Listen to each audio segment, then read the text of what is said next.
Hello and welcome once again to the Tuesday Night Live Show. I'm Bob McMasters, as always, your co-host, and tonight is October 11th, 2022, and we have another exciting new show coming your way in just a few moments.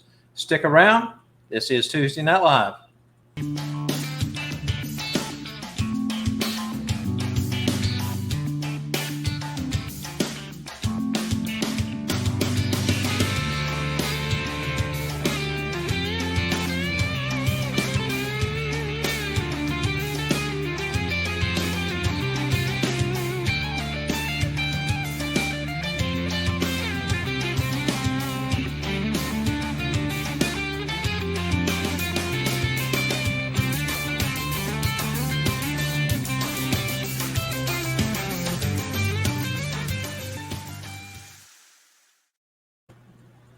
Thank you to everyone either watching us live or even on a replay.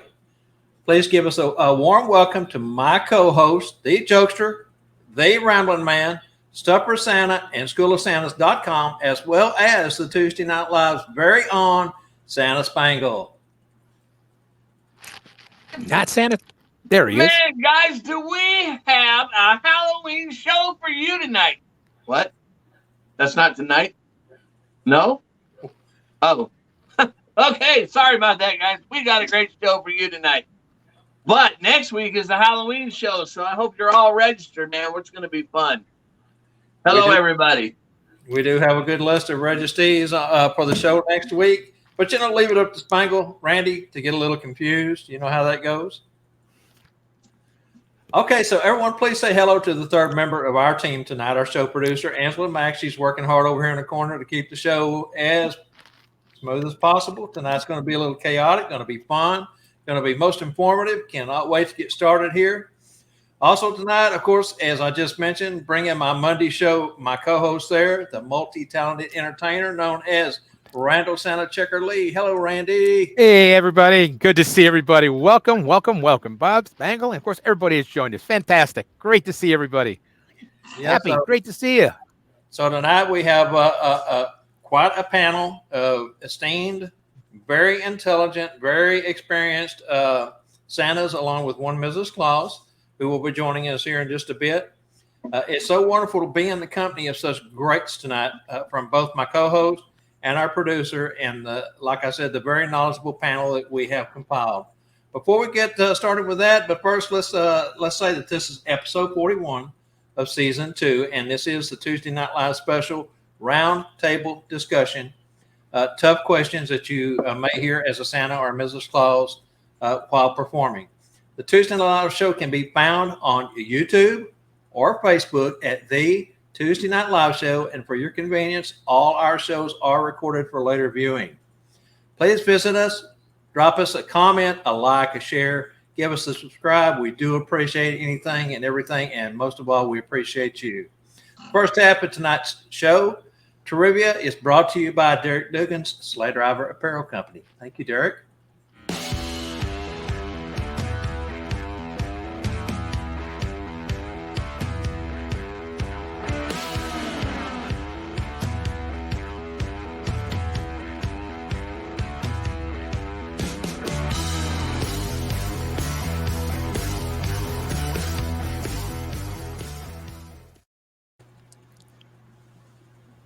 All right, Randy. Since Spangle got it mixed up a little bit just a few moments ago about it isn't the Halloween show yet, but we might as well keep with that same theme. So you had I kind of like this hair better than the other one, Spangle, but that's okay. The question for tonight is, who was the first lady to decorate the White House to celebrate Halloween, and what year was it? So who was the first lady? So it's two first lady to decorate the White House for Halloween, of course. And of course, what year was it? That's right. Fantastic. Throw your answers over there in the comment box. Good luck to everyone. And we're going to go ahead and move along because we've got a lot to cover tonight, guys. So we'll be right back.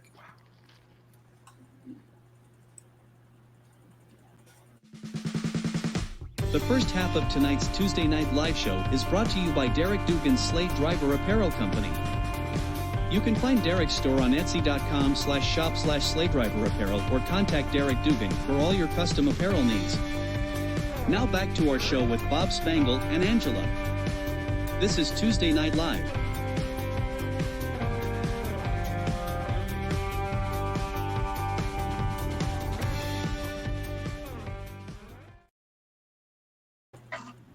All right, let's get this thing moving because there's a bunch of stuff tonight. Anyways, tonight's featured guests of the roundtable panelists will be joining us to discuss a whole list of questions. We have compiled some questions, and we want you, the viewers, to participate by asking the questions of your own. Please, let's welcome tonight's featured guests, Michael Howe, Rex Ray, Bruce JG Kotowich, Deanna Golden, Mitch Allen, and Scott Seretean. That is a group. Wow. Oh, it didn't work out the way I wanted it to. Well, can you imagine the years of knowledge that is sitting here tonight?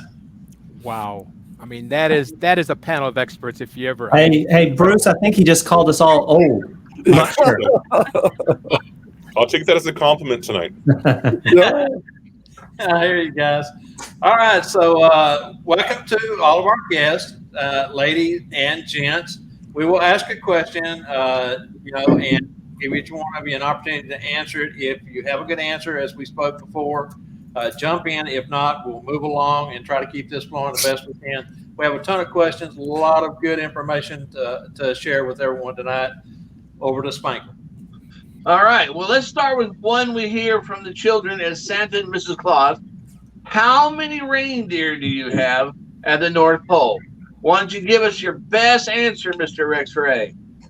Well, you see, that's a tough one to answer because the number's always changing. And, elves aren't real organized when it comes to counting. So about in the spring, they've just about got the count finished. And guess what? We have a whole bunch of new baby ones born, and the elves have to start all over. All we know is there's well over 1,000. I thought you were the best to put that question to me because you're always putting those reindeer pictures every day now. Yes, we look forward to those each and every day. We sure do. Anyone else have anything to add to that? I was just going to say 2 more than yesterday. Hey, great answer. Okay, over to you, Randy. All righty. The next question is, we hear this one a lot. How did you get here today? Of course, it's a house visit or a party. How did you get here today? And where are your reindeer? And can I see the reindeer since you have so many and 2 new every day? Just a couple of questions. How did you get here? Where are your reindeer? And can I see them? Who wants to take this one? I'll answer part of it. Okay. Part of it is where are my reindeer? My reindeer at the North Pole preparing for the big trip, the one-night trip we do. And the FAA doesn't allow me to fly them sleigh into the U.S. or anywhere in the world except the one night a year. So they only get energized for that one 28, 29-hour period as I'm flying back into the national date line to the west. So that is my answer generally. Michael, what do you tell the children when they want to go see the reindeer that you came in if they believe that you showed up in the sleigh and reindeer? My answer is almost exactly like Scott's. I don't have them with me. They're back at the airport or at their North Pole, and taking care of all of that. I tell the kids, I came in a mommy van today, because the reindeer can't come. And so I had to get here. So whatever vehicle I'm driving, that's how I got here. And then I'll turn it around and go, how did you get here? And literally switch that back to them. And on the vice versa, if I'm leaving, I'll literally, one of the things that's fun, I got this from Lee Andrews, I'll take the kids right out with me, depending on the vignette, right out to the car, because you know what? I don't know how to work it exactly because I'm not familiar with it. And what are these things? And I'll hang the keys and, well, you put that in the door, Santa. Oh, very good. Thank you. So I literally make leaving part of my show in my car. That's fantastic. And Randy and I spoke on the Monday show last week, I believe it was, that you can always have a sign, a magnetic sign, or even a sign in your window that says Santa's rental to explain away the car, which is another great answer. So sometimes I use those little like kaleidoscope things, and I tell them are magic to see the reindeer fly, and the little plastic ones you can give away, and I'll send them to the other side of the house, inside the house, maybe to the bedroom or something like that, and say, well, watch me out there, and then I get out the other way. Nice. True. You can arrange with your person that you've set the visit up with to go buy some little dollar store stuffed animals, have them arranged in a bedroom. Tell the children that you have one last gift for them. They have to go back and pick it out, and encourage them all to go back. As they go back, you go out. So, Bruce, you got a better answer? Well, not better. It's just a different version based upon what Spangles is saying. I like to use distraction as I leave. So what I'll usually do is that when I come, I'll kind of notice where the furthest corner from the front door is in the home.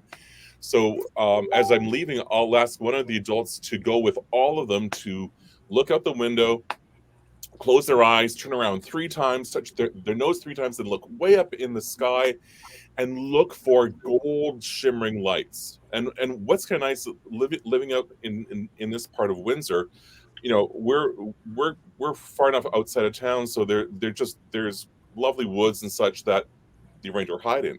But this thing about having them, turn around, close their eyes, it buys me time. But looking for the golden lights, and because there's a very active international airport in Windsor, and then across the river in Detroit, even more active, I'll say, if you see a red dot in the sky, guess who that is? And they'll go, Rudolph. So very often I'll be headed out to my vehicle, which at that point I loan to Santa, because sometimes, the forest, the high school football field, the hockey rink is kind of a distance away, and I will hear the kids up either outside on the back deck or even from inside the house screaming Rudolph, and I'll see there's a plane about to land. Bruce, I was sure hoping your distraction wasn't lighting the Christmas tree on fire. But I was in New Mexico. No. Or the tumbleweed. The tumbleweed in Mexico. Mitch, you got anything to add to that? Yeah, I usually, I love answering the question whenever they say, where are your reindeer? And I usually bend down, particularly if it's a young child, 4, 5, 6. I'll say I'll be pretending that it's a very quiet voice, but everybody can hear me. I'll say, shh, don't tell anyone, but they're on the roof. And then I do something very similar to what Spangle and Bruce do. I usually, if I'm leaving and they're not distracted by opening presents, which is when I usually try to leave, I will tell them to look out the back window and see if you can see me leaving, and do something similar to what Bruce says. I think that distraction is a good way to do it, but I usually say that they're on the roof, and because kids love to know that the reindeer are on top of the roof, and you can just see their eyes light up when you say, don't, and then you're telling them a secret too. And say, don't tell anyone, even though everyone in the room can hear you saying it, that they love the secrets, and then they love to know that literally Rudolph is on their roof. Super. When I first started, Bob, one of the things, before I really knew a whole lot about a backstory and all that, I told them they were at the ice house because they couldn't deal with the heat. So one of the ice plants let me keep them in the ice plant, and I had to get back to the ice plant because I didn't want them to start making a mess and tearing the ice plant up, and that was an exit as well. Oh, sure. Now we got to worry about yellow ice instead of just yellow snow. That's the truth. All right, Spangle, go ahead with the next All one. right, Santa, can I go to the North Pole in your sleigh? I want to see the elves. Santa, how many elves do you have? How about Michael Howe? Well, Rex, I saw your hand. Why don't you go first, and then I'll follow you, brother. Well, I always tell them when they want to ride in the sleigh, we don't have extra seat belts in the sleigh. We only have 2, one pair for me and one for Rudy.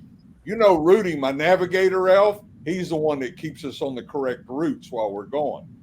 And as far as the number of elves, well, it changes a little bit now and then, but basically we have 19,540 elves at the North Pole. And that's an easy number for Santa to remember because I was born in 1954. Good way to do it. Oh, sure. So when we're in the chair, hey, Rex, what year were you born again? Oh, my answer is very, very close. I mean, with the number of elves, I usually make a family comment. I go, well, there was 740, and then the next time, and then, well, let's see here, and oh my, what is so frustrating? I have to ask the elves because the number's changing constantly all the time. That's great. I always say diversion and distraction are two of Santa's best tools to use. What does Mrs. Claus say? Mrs. Claus would say, how many do you think? Put it back on them and then kind of go from there. So, but thousands and thousands without getting too specific, and asking them, well, how many elves do you think we need to make all the toys for all the children around the world? Can you count that high?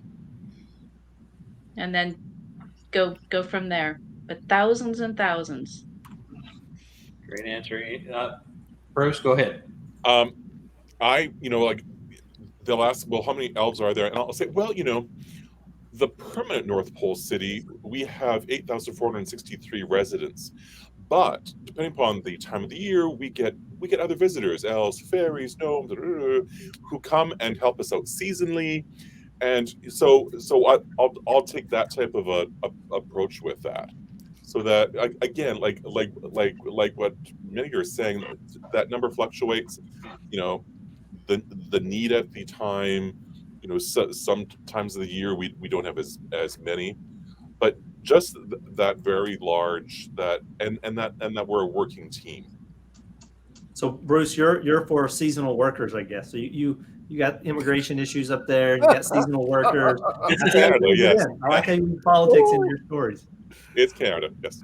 Middle management is very important, Well, and Mrs. Claus is our HR director, our production manager, and I always remind them Mrs. Claus is in charge of my route every year.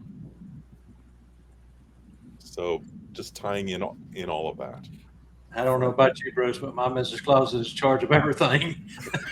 Well, if you think about it, that is everything, Smart Santa. In your head. Yeah, but look at her let Santa. you forget it either. We got to remember who her Santa is. There's a reason for that. Consider the source. All right, Randy, over to you. All righty, the next one. This actually is directly to Deanna.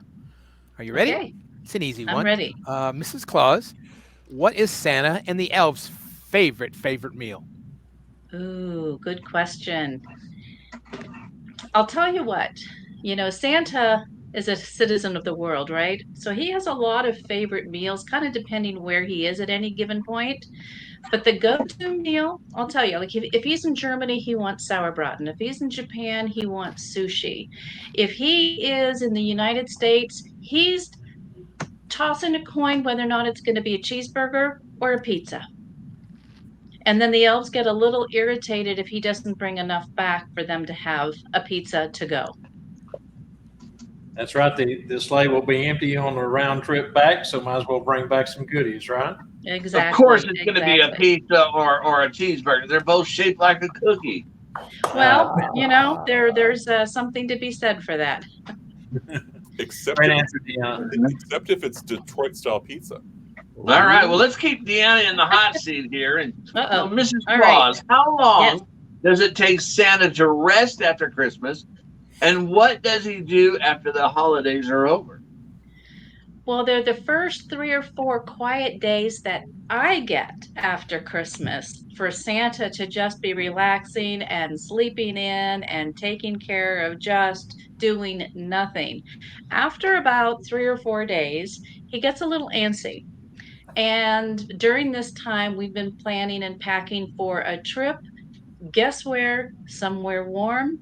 Somewhere he can put his toes in the sand, somewhere he can sit on a beach next to a lake, somewhere warm. But it takes quite a few days. And so those are my favorite few days right after Christmas as well. Things are quiet. Maybe he goes to the South Pole. He may go to the South Pole. Not that many presents to deliver on Christmas Eve at the South Pole, but he does like to spend the better part of January away, decompressing, just relaxing. But you know, his mind is never stopping, so he's already thinking by the time we get back at the end of the month, he's ready to go. He's got all kinds of ideas for what to do this year. Very good. Well, anyways, can Santa Claus understand all of the animals' language or just the reindeer? Anybody can answer that question. Santa's not Dr. Doolittle. Anybody got How about Mitch? You know, I've never had that. It's an interesting question. I've never had that one asked of me. I would probably answer that Santa has a very special relationships with reindeer, and then lead into go into reindeer. And anytime that reindeer are mentioned, I always then go into who's your favorite reindeer, and then that also goes into usually leads into a song about Rudolph. So that's usually the answer. Anything that not animal related, but if that came up, I would probably say that I have a very special relationship with reindeer, and then ask them, who's your favorite reindeer? I would probably go into the lines that Santa, just like us, that a lot of animals understand us. You know, when you talk to your dog knows when you want him to come or when you have a treat for him. So do they, you know, same with Santa. Great answer. Anybody got anything to add to that question? All right, Randy, go ahead and grab this next one. All righty, the next one is, this is kind of different. I've never had this question, first one asked either. What kind of money do you have at the North Pole? What kind of money do we have at the North Pole? How much do you pay your elves? I've had that question asked. How much do you pay your elves? And is there a different pay for different levels of elf jobs? Go ahead, Rex. Older children. Yeah, I quite often get the question about, do we pay the elves? See, I quite often offer jobs to some children if they'd like to come to the North Pole to work. And I tell them, we only pay in milk and cookies. That's all the elves get is milk and cookies. The biggest problem we have at the North Pole is we have a shortage of beds. So it takes 14 elves to a bed when it comes to nap time and sleeping. And that's when I usually get them not to want to come up there and work. Also, we get our money from Spangle Printing at the North Pole. What money we have, we get from Spangle Printing. I always personally use the fact that we don't have money at the North Pole, but we do have what we call Santa Bucks or Santa Dollars, and they're kind of like coupons. And we have a commissary, and you'll have to ask the children if they know what that is. But it's a store that we, carry everything there at the North Pole that the elves will need, and they redeem their coupons for goods, and that's how things are done up there. But that's just my answer. Anybody else got anything to add? Well, and you always keep your money in a snowbank. I like that. I like that a lot. Anybody else? All right, I'll tell you what we're going to do right here before we go to the halftime break, which is really not going to be halftime tonight. It's probably the 1/3 time. But let's go back and pick up a few of the comments and questions that have popped up since we started the show. I know there's been quite a few, and see if we can address those somewhere along the way here. Angela, I'll let you pick them out. There was one on there, Bob, that asked, I saw that, asked, what did the elves do at the North Pole after Christmas is over with? Yes, I saw that one too. Make toys. Do they get any time off? Yeah, they get the same time off that Santa gets, and a lot of it is kind of like winter cleaning, getting everything reorganized and restocked. But yeah, they get a few days off too. Some of them go elsewhere, some of them stay there. But they get all geared up so that when Santa and I get back at the end of January, the workshop is clean and restocked and ready to start making toys. Yes, OSHA would be on us if we worked on 365, 24/7. So, right. What was the who is Santa's special reindeer? Of course, you're going to get that a lot too. Who wants to grab that one? Well, I always tell them Santa's first two reindeer, the very first two I had, were Donder and Blitzen. And then I tell them exactly what those names mean. Mm-hmm. That Donder is Finnish for thunder, and Blitzen is German for lightning. So my sleigh is pulled by thunder and lightning. Great answer. Anybody Hey, have Randall, there was a question about can I ride in your sleigh? How would you answer that one?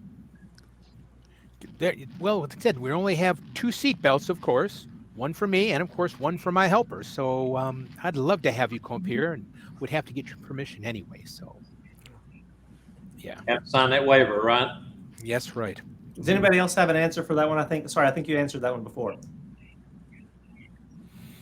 Well, back to the favorite reindeer. I'll throw this out. I like each reindeer, has a special quality. That's why they're on my team. And, old Blitzen was so fast, and he saved that little girl. And, oh, my, well, it's kind of like your children. Each one has a special ability, and you love them all for their special ability, but together they're even better, So I can't pick one because they're all the same, and I love them each in a different way. I kind of turn it around on the children also the same way and say, well, Mommy loves you both the same, or all 3 of you the same. And it's kind of the same way with the reindeer.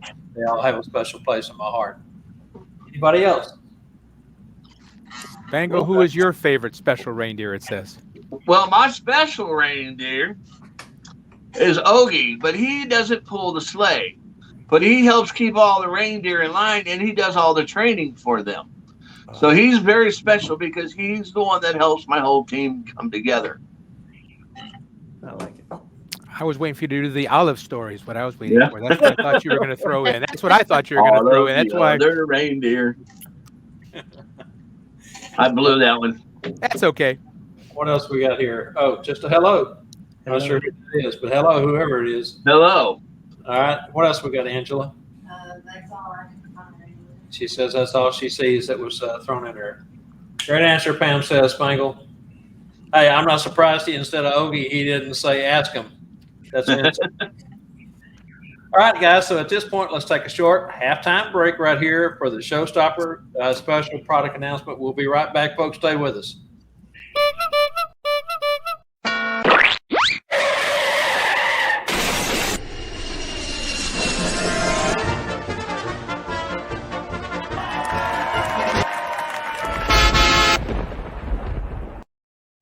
Stop the show. It's time for the Showstopper special, and over to Spangle. Look, he's already run. Hello, guys. I had to go get something.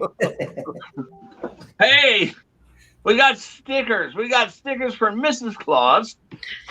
We got stickers for Santa Claus. And we have stickers for Diversified Santa Claus. These are $10 on our website. There's 200 to a roll. I know it says on our website there's 100 to a roll, but there's 200 to a roll. What we're going to do, you buy 3 rolls, we're going to send you 3 more rolls free.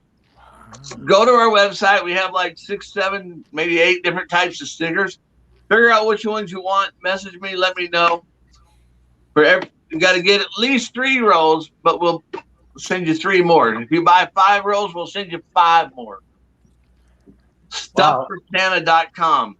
Fantastic. Be sure and contact Spangle. Let him know about that. And this was special is good through next Monday, which will be October 17th, by the way. All right, let's move along.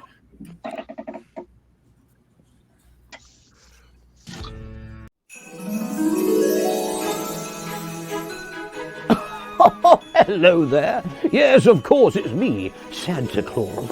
Now, you may not believe this, but one of the questions I get asked the most is, well, not how do I do it all in one night?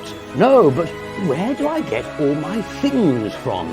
Yes, now, what am I talking about? Well, I'm talking about the finest things I have. My glorious gloves, all my knickknacks and trinkets and things. Yes, all the giveaways. Yes, for me to give to the children before the main event. Yes, if I see them in the streets, if they come and see me, I like to have something in my pocket I can treat them with. Yes, and there's one special place where I can find all these magical goods. And that is, of course, stuffforsanta.com. You should head there now and see what magical gifts you can find. Mrs. Claus, have you got my ice pad? Yes, log me on. I'm going to have a look. I shall see you there. Stuffforsanta.com. Merry Christmas.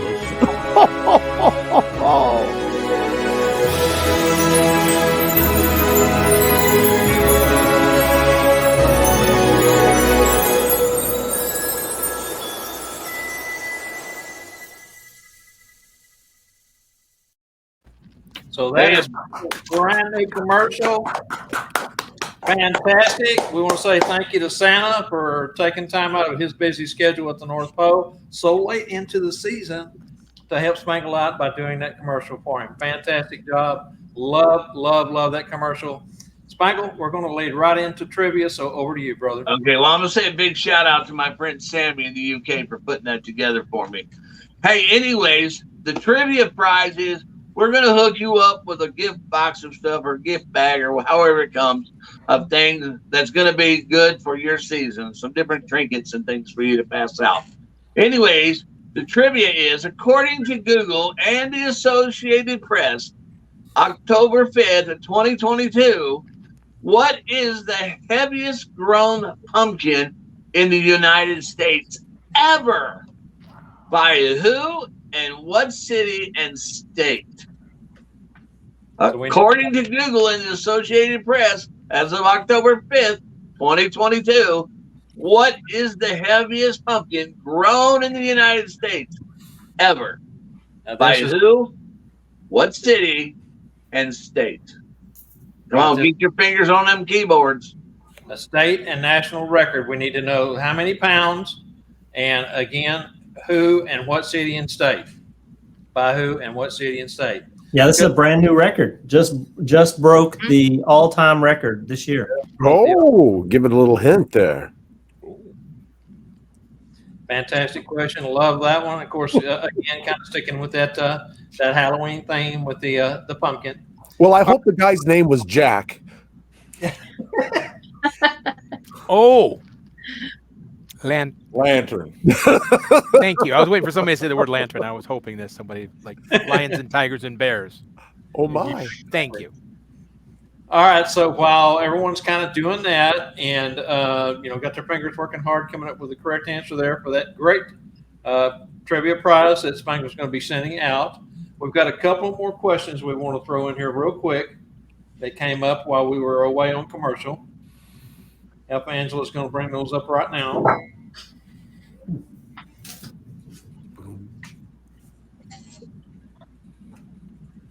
Do any of you use magic dust, color, or what they do, and tell what they do? Yeah. Steve Gillum, magic dust.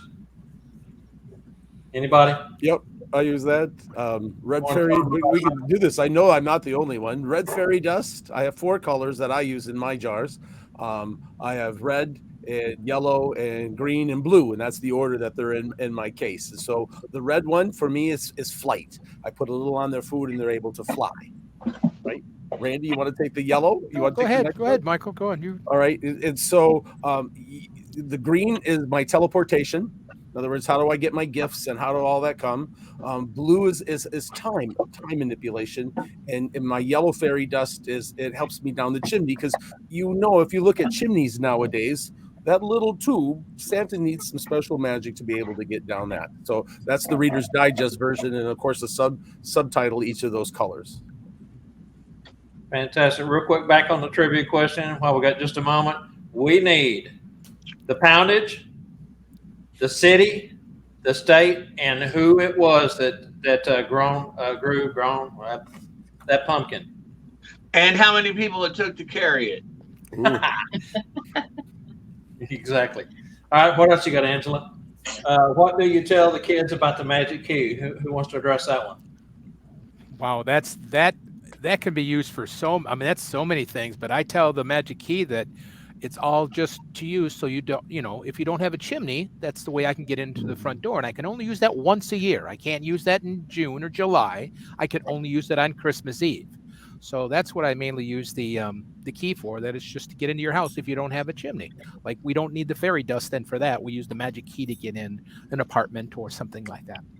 And I also tell them that key works too, only on Christmas Eve night.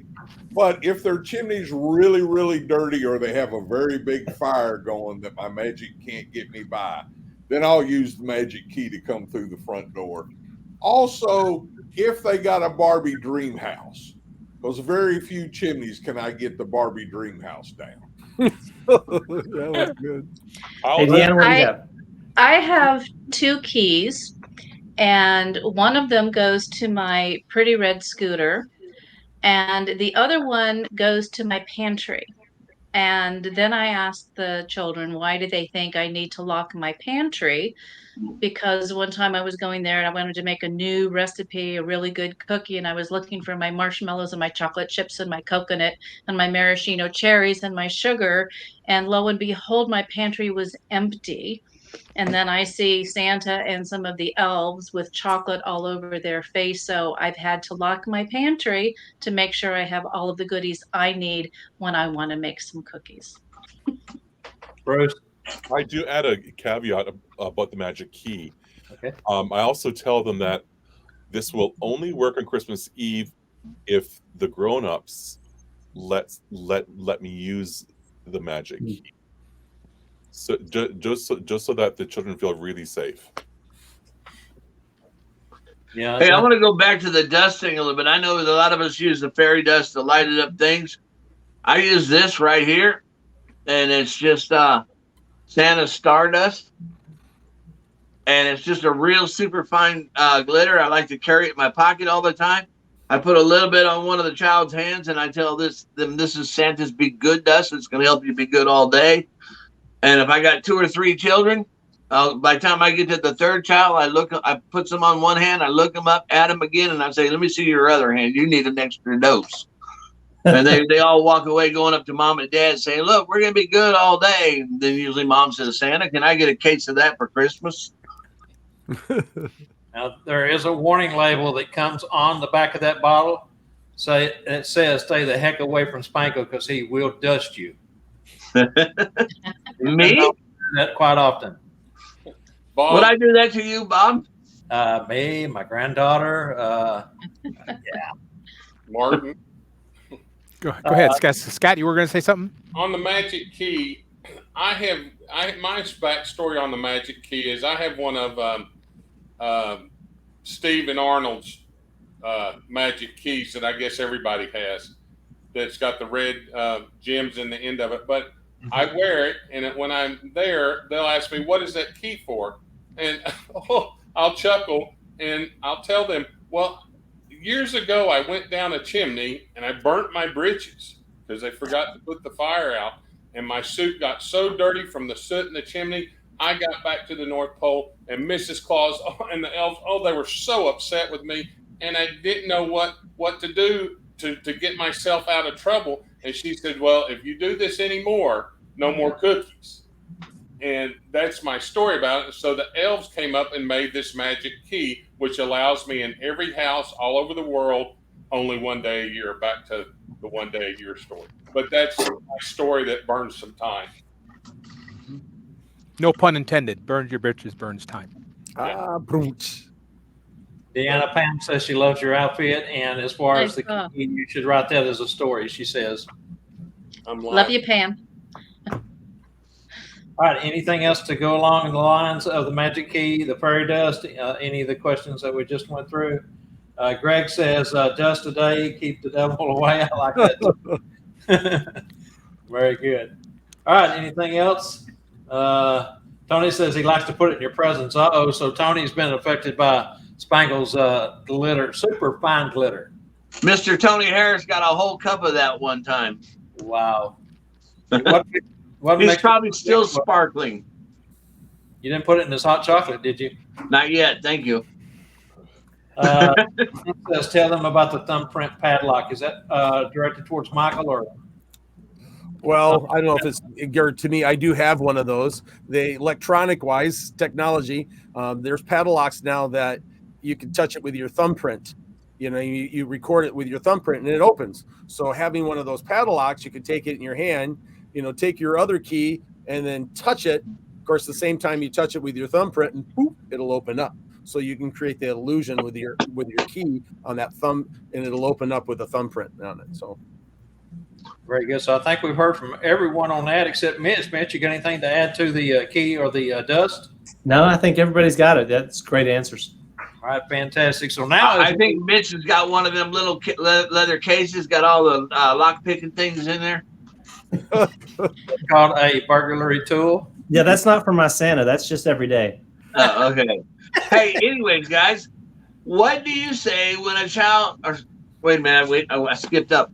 How did you handle or react to a child getting sick or initiating you into the top of boot club, peeing on you?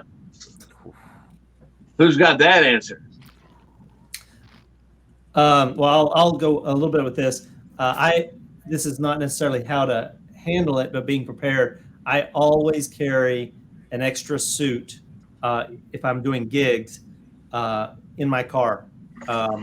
Because I've had to use it once, not a terrible accident, but an accident. So for Santas out and about who are going to be out all day in a big metro area, having a spare suit or an old suit just thrown in the back of your vehicle, it's just a good idea. And I don't know, it's come in, but you just graciously or as well as you can do, you excuse yourself and clean up and come back.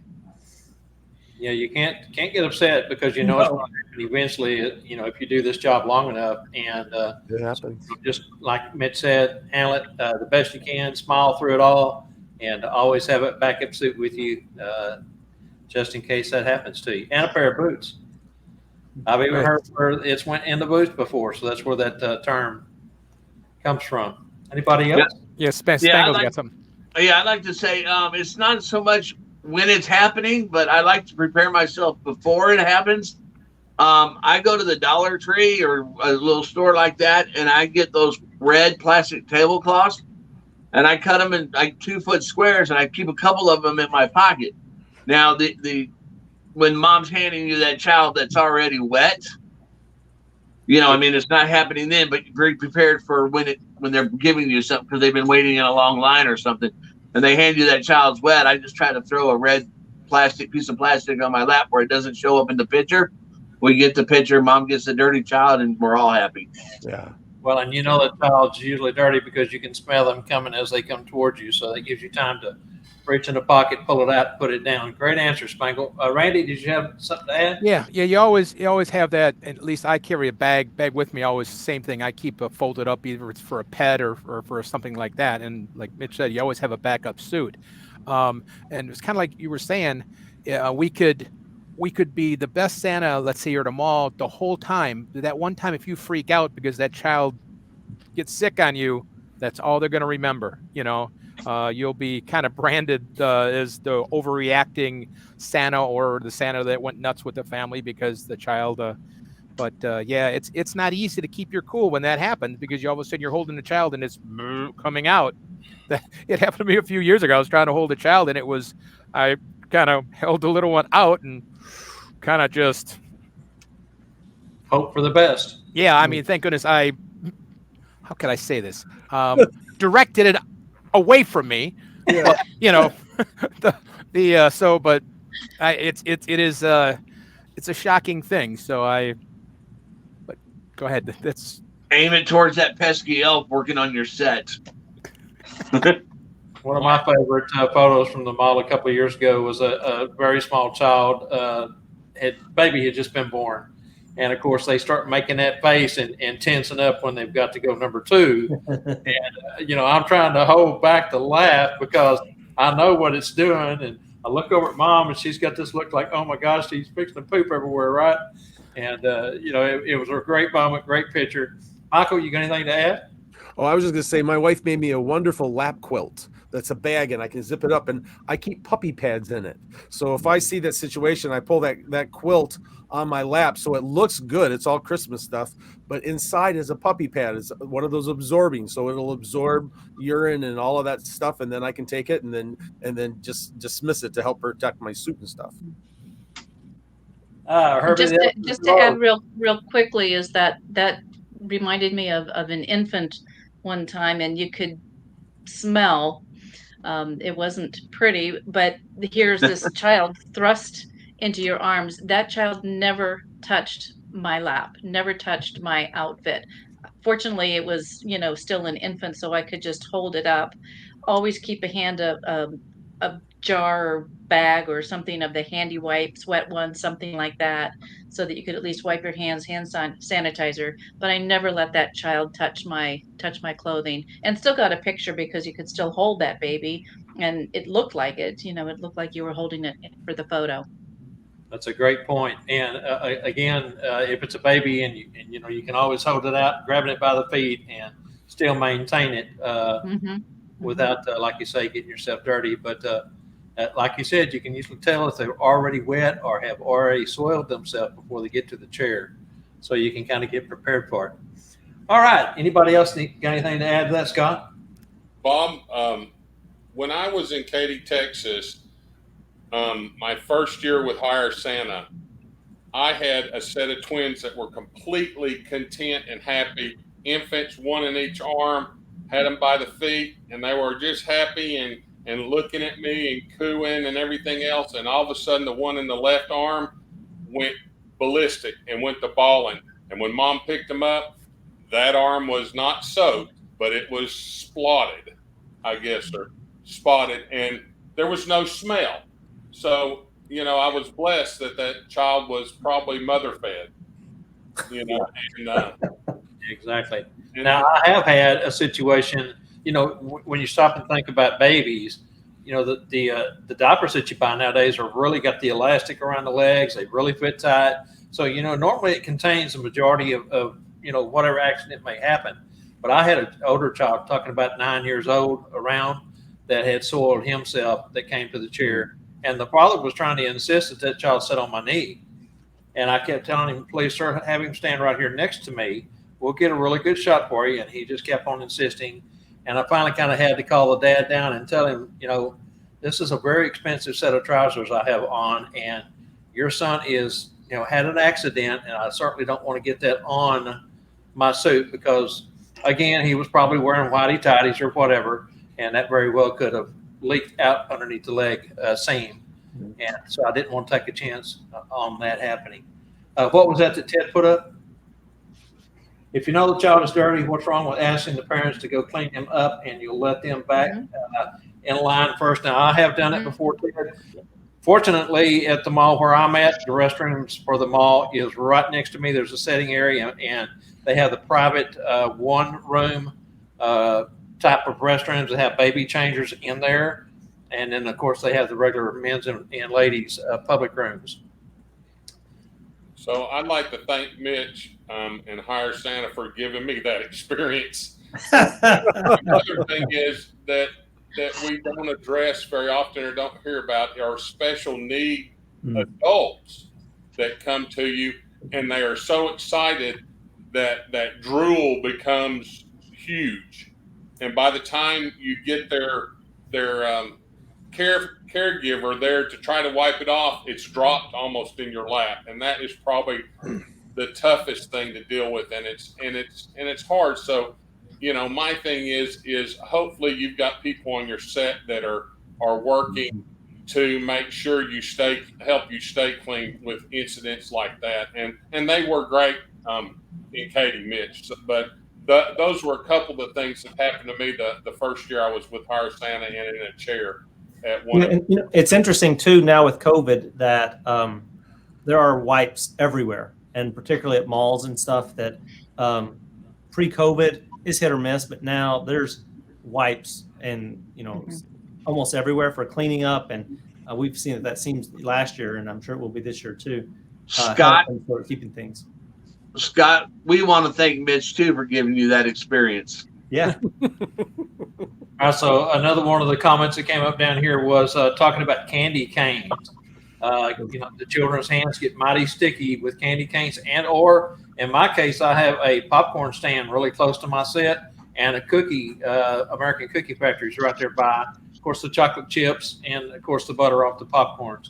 Again, a good reason to have an ample supply of baby wipes, sanitizer wipes of some sort to be able to clean up, and it doesn't hurt a thing. As was mentioned a while ago, just ask the parents, please, wipe your children's face and hands up. We want to get a good picture, and we certainly don't want to get, a messy chair or anything. So, well, as Rick said, give their child a piece of candy or a cookie so that they'll take a picture.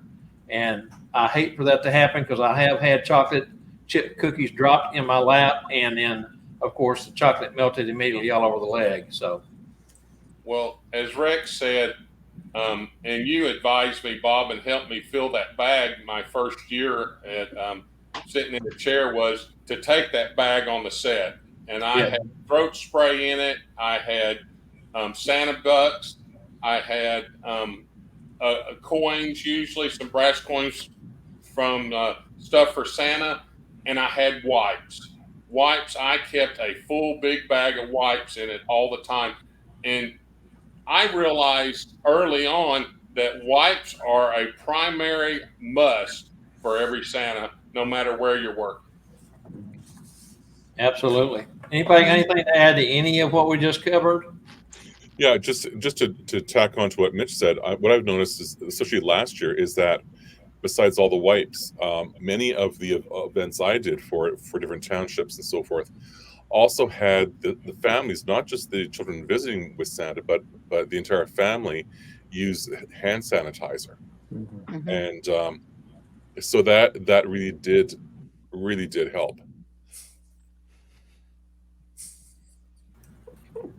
International symbol.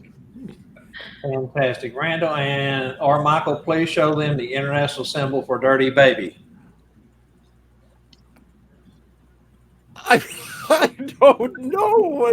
I'm going, Ted, what are you doing? I have no idea. That's what I was thinking of going, that can't be right either, but you go right there. I'm just going, is this the Ted? How would I do? That sounded like that came from Herbie. Oh my. I'm going to hear that one. I know. All right, let's see. Might as well grab this. McLaurin says, do you ignore or acknowledge rowdy teenagers yelling, "Hey Santa," trying to catch your attention in front of their friends? That happens constantly at the mall. And yet, for me, I try to ignore them the best I can. If they get unruly standing along the rail, get out of hand, then my set manager always steps in and asks them to leave, or she's going to call security. All right, what was that from Ted? I didn't catch that. It's parents holding a child out in front of them 3 feet away. There you go. Fantastic. All right, Randy, let's move along. Go ahead and catch that next question. All righty. The next question is, how many of you do adult events? Like basically with no children, adult events. And how do you deal with that frisky, man or lady, a little pushy and get a little aggressive through the night? How do you guys deal with an adult party that gets a little bit pushy and they get a little bit too much holiday spirit in them? Well, I do adult events. I don't do as many of them as what I get phone calls for, because I will question the organizer who's calling me. Mm-hmm. And I will also let them know that, if you're wanting the bad Santa character, you've called the wrong Santa. Mm-hmm. If the event does get a bit spirited, let's say, I'm thinking of one occasion where one guest was very handsy, and I just let the people working with me that, if you can't keep this person under control and keep her with her party, Santa will need to leave the event. Mm-hmm. So I find that I really have to draw a line.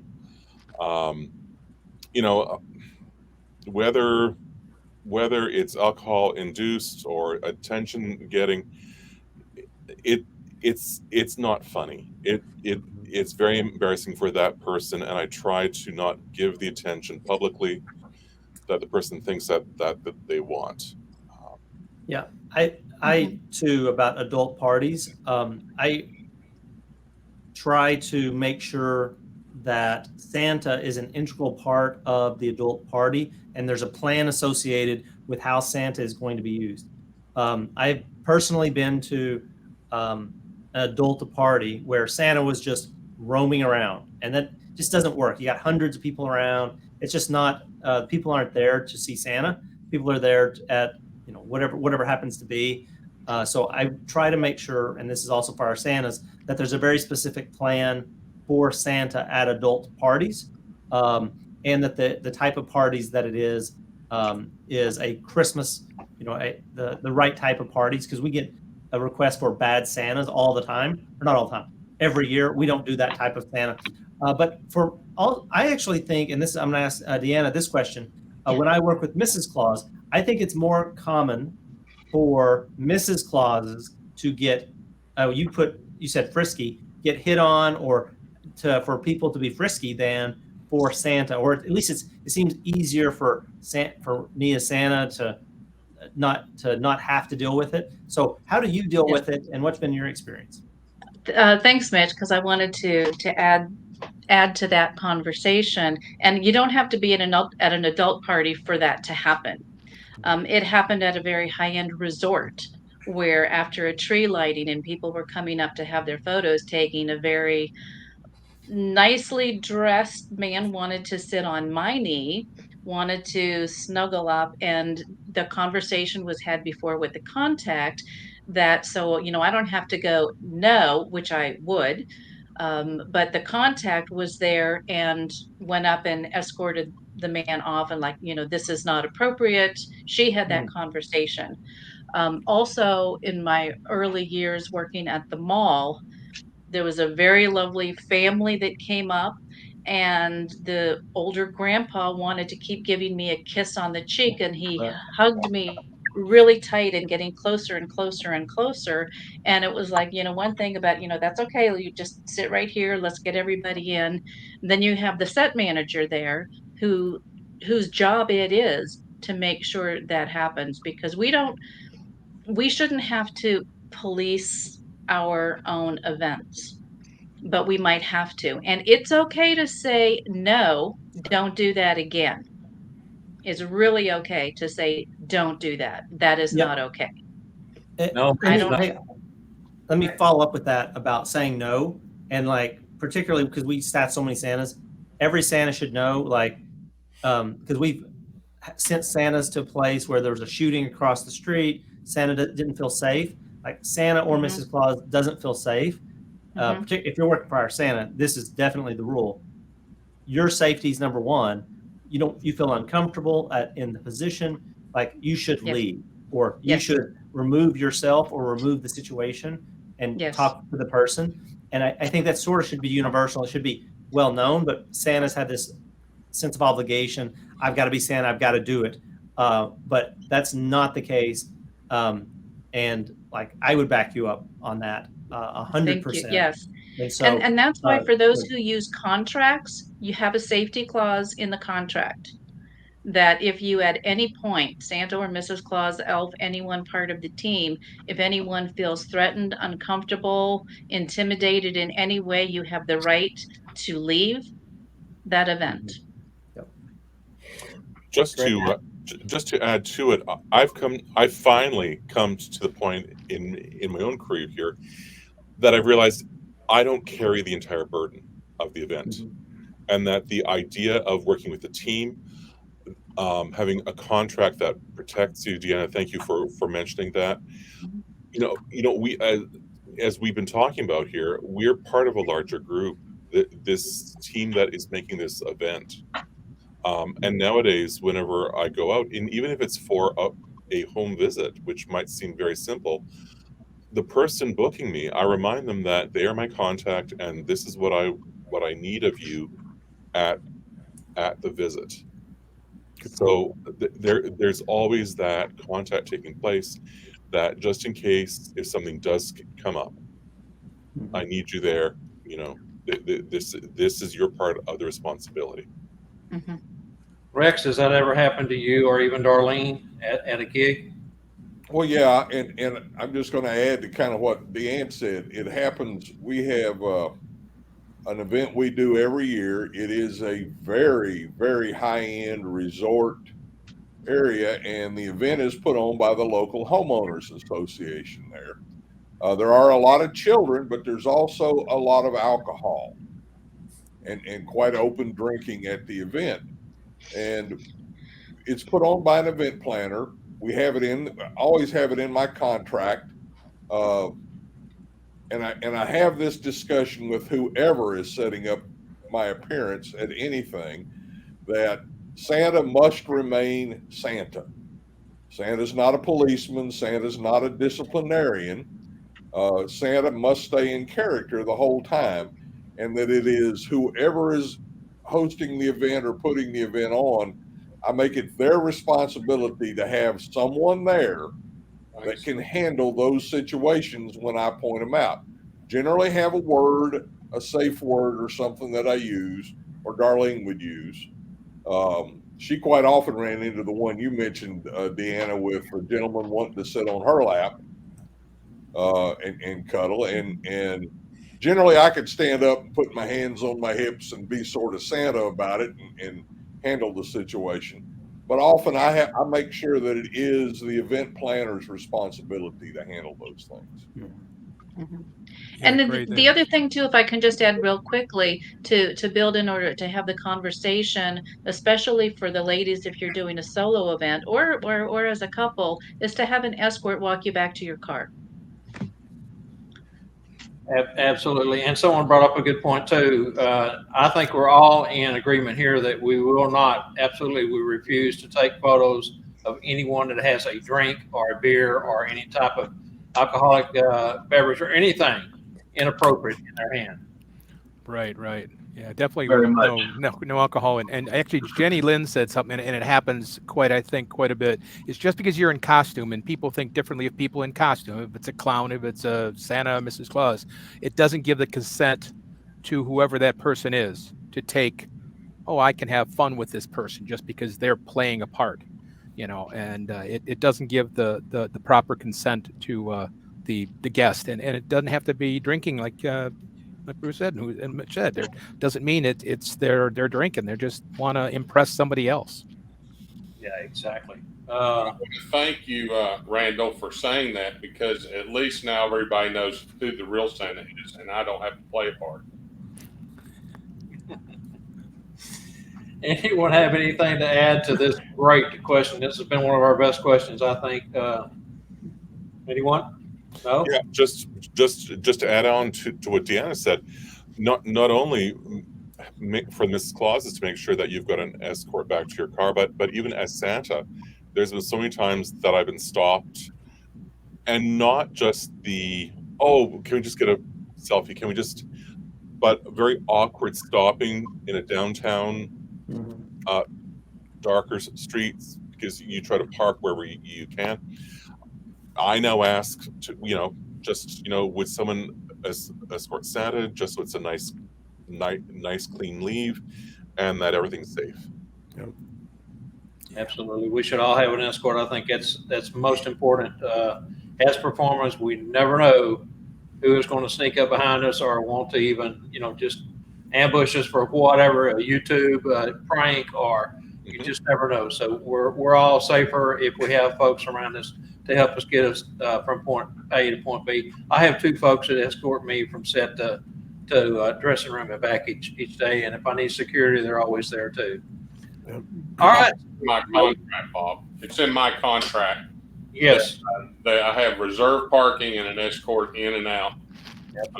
Whether it's me or Mrs. Claus or both of us, it's in our contract, and I think that's an important clause that a lot of people don't always necessarily put in, but I think the reserved parking close to the door you're going to be entering and then going out of it is pretty critical for a safety feature. Absolutely. All right, Spangle, let's move along and catch the next one here. All right, are we with the what do you say to a child? Yes. I know. No, you're not the real Santa because my mama told me so. Who wants to catch that? Anybody? Okay, moving along to That was quick moving. I'll go ahead and start it off. Okay. I have been told that many times. I set a chair to Bass Pro every year now. I stopped doing home visits a few years ago, but I still get that quite often, especially from the tween and young teen, that you're not the real Santa. In this case, I'd ask him, well, what did your mama tell you about the real Santa? You know, the real Santa exists here in your heart. When a child's old enough to have made that kind of comment, then they're old enough to have that little bit of discussion about the spirit of Santa, and that's what we're really celebrating, I think. Yes, sir. Like Rex, I take the opportunity and I turn it back, because it usually is a tweener, and I ask them, well, what did your mom say? What do you think? Oh yeah, and by the way, you're only getting underwear and socks this year. That's right. Well, you know, I think a good thing to have is one of the credit cards, the Santa credit cards, or the Santa driver's license, because, you know, you could say to them, well, I don't know if you're the real Jimmy. Do you have ID? Well, Santa has ID. I can show you my ID. One of the things, I never tell anyone I'm the real Santa Claus. I never tell that to a child when they ask, or any other time. It's, well, what do you think? Do you think I'm the real Santa Claus? You know, I never admit to being the real one in any situation. I think that from Branson and School of Santas, when you have 125 Santas go to a show and you all walk in and you look the same, it is that child's perspective of who the real Santa is, because they say, well, who's the real Santa? And my answer to that is, well, you tell me who's the real Santa. I mean, it's what's in their eyes and what they picture as the real Santa.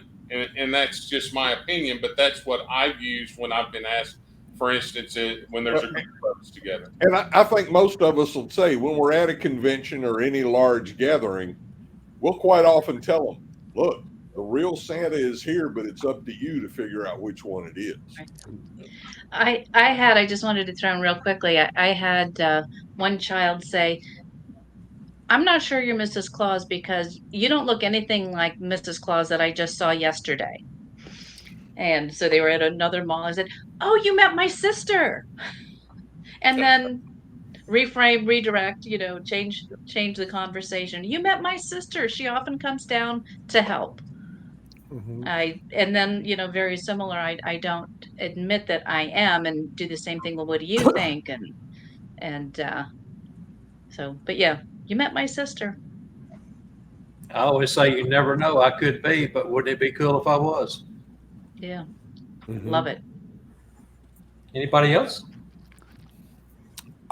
For me, one of the things that I've enjoyed doing is going, well, you know, almost tell them, said, well, that's up to you, but I want you to know you've seen lots of Santas, and the responsibility of being a Santa is, well, it's too great for one person, too much power, too much magic. It's too big, and well, it would almost drive one person crazy.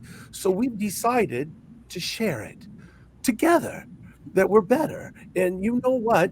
We each take a week. Now, this might be my week, but it might not be my week. And that's only for you to tell. So you will have to determine that. But, you know, the next Santa you see, it might be his week. And after that. And so I make that bigger, the responsibility, and how big and how grand it is. And then I go, we share that burden together to keep the spirit of Christmas. I like that. Anybody else got anything to add? All right, over to you, Randall. All righty. The next question is, how do you deal with a client that's running late? Basically, you're sitting off in the wings, you're sitting in a separate room, and of course, then ask you to stay longer past your contract date. Let's try Mitch and see how you want us and all the Santas to deal with a client that wants us to stay. This is a really tough one, and I'll tell you two things. I'll tell you how I personally handle it, and then how Santas can handle it. I personally handle it if I'm able to stay longer, I stay longer. I'm able to accommodate it. For Santas, we prefer that same thing. If they can stay longer, then they do, and then they should let us know, and we will charge that client for the extra time that they're out there. Being accommodating to clients is always great and builds loyalty to that client, builds loyalty. So if the Santa can stay later, then I suggest they do. But if not, then they should just say that to the client. Just be honest, right? It's just open communication. It's how you want to be treated. Say, I would love to stay late. I would love to stay later, but I have to leave. I have a hard stop. I have to leave because I have another engagement wherever, whatever it happens to be. But it's being accommodating, but then also making sure that if it's one of our Santas, telling us, because we're going to pay you for that time. You're there, you're on time, you're staying late. That's that you deserve to be compensated for your time.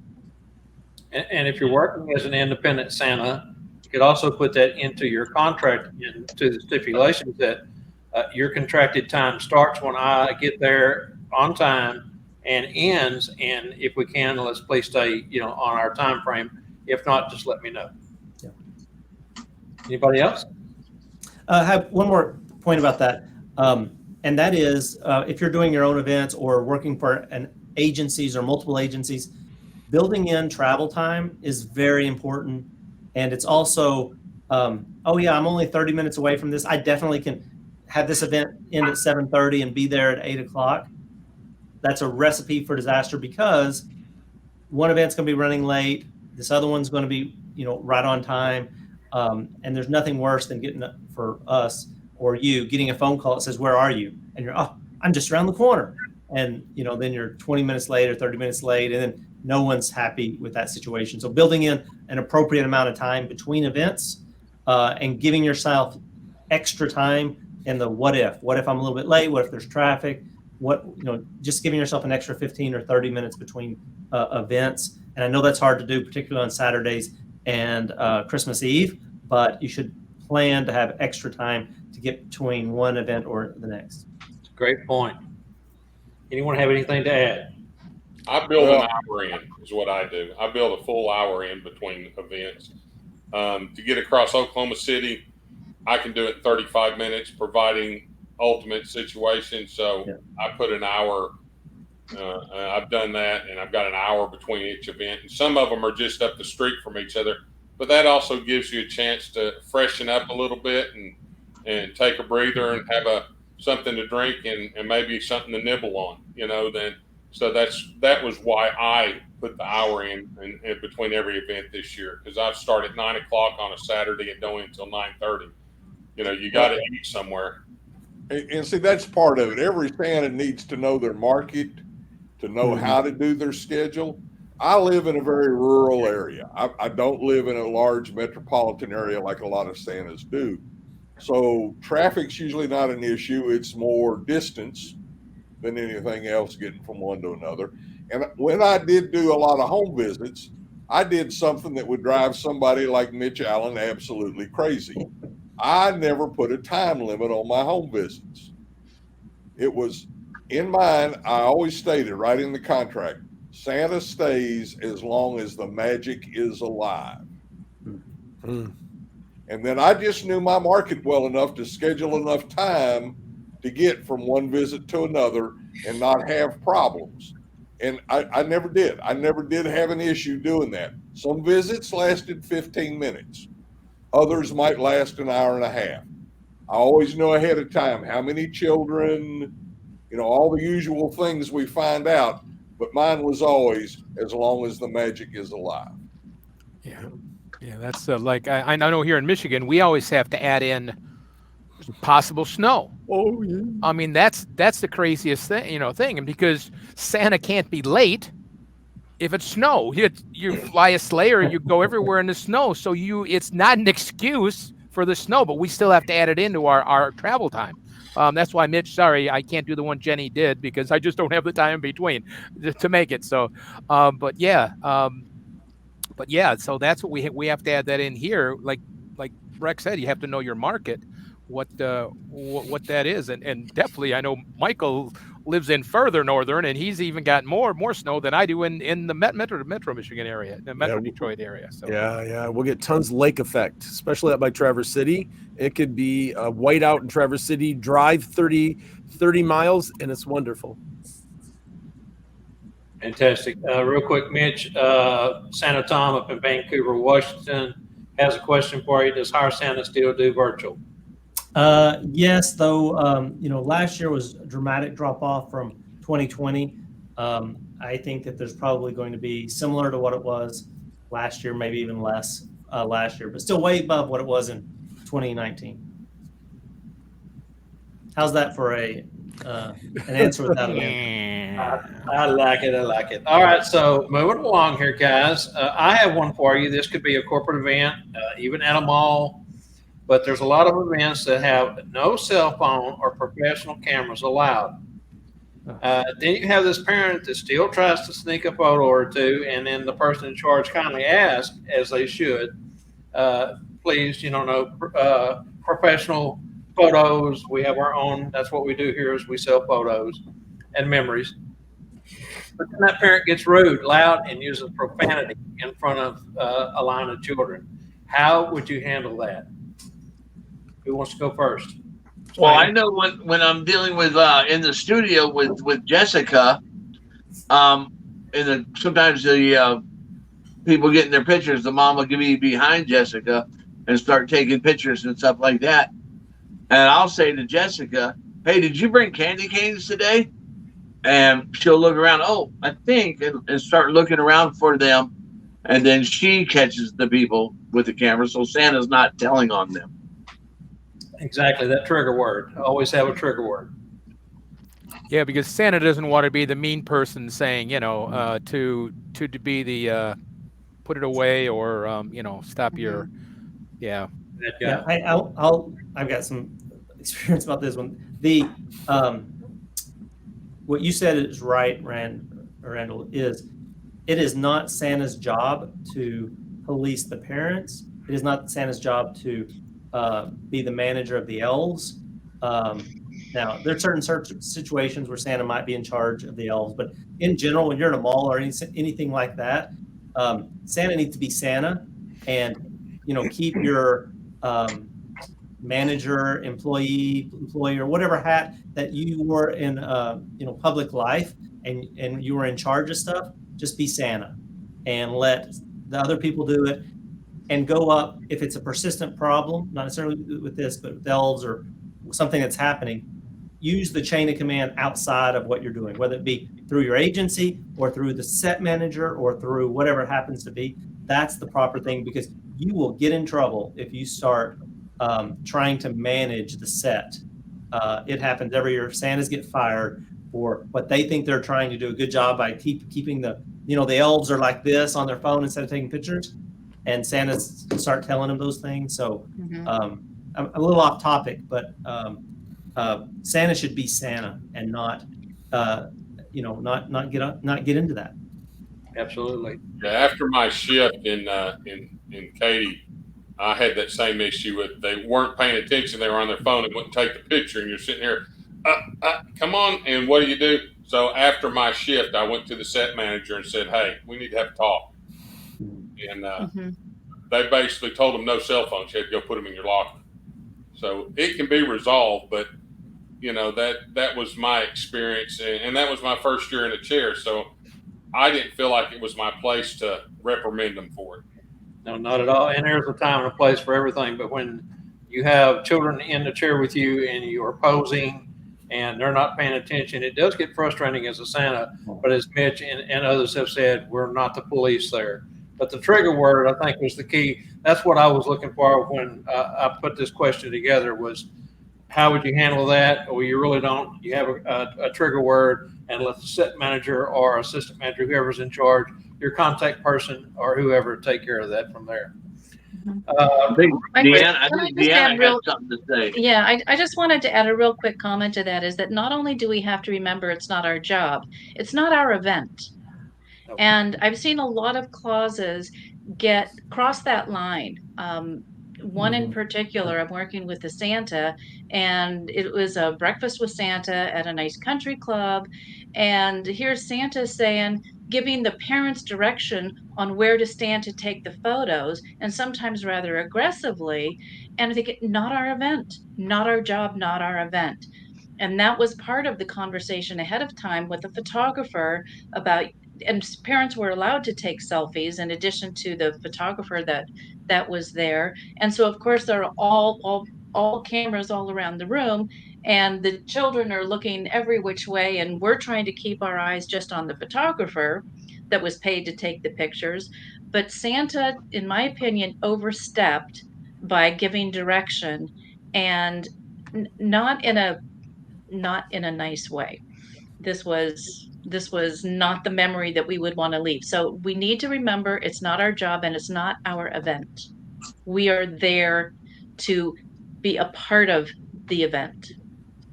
Yep, great point. It kind of embarrasses me when the set manager has to call someone out for doing that.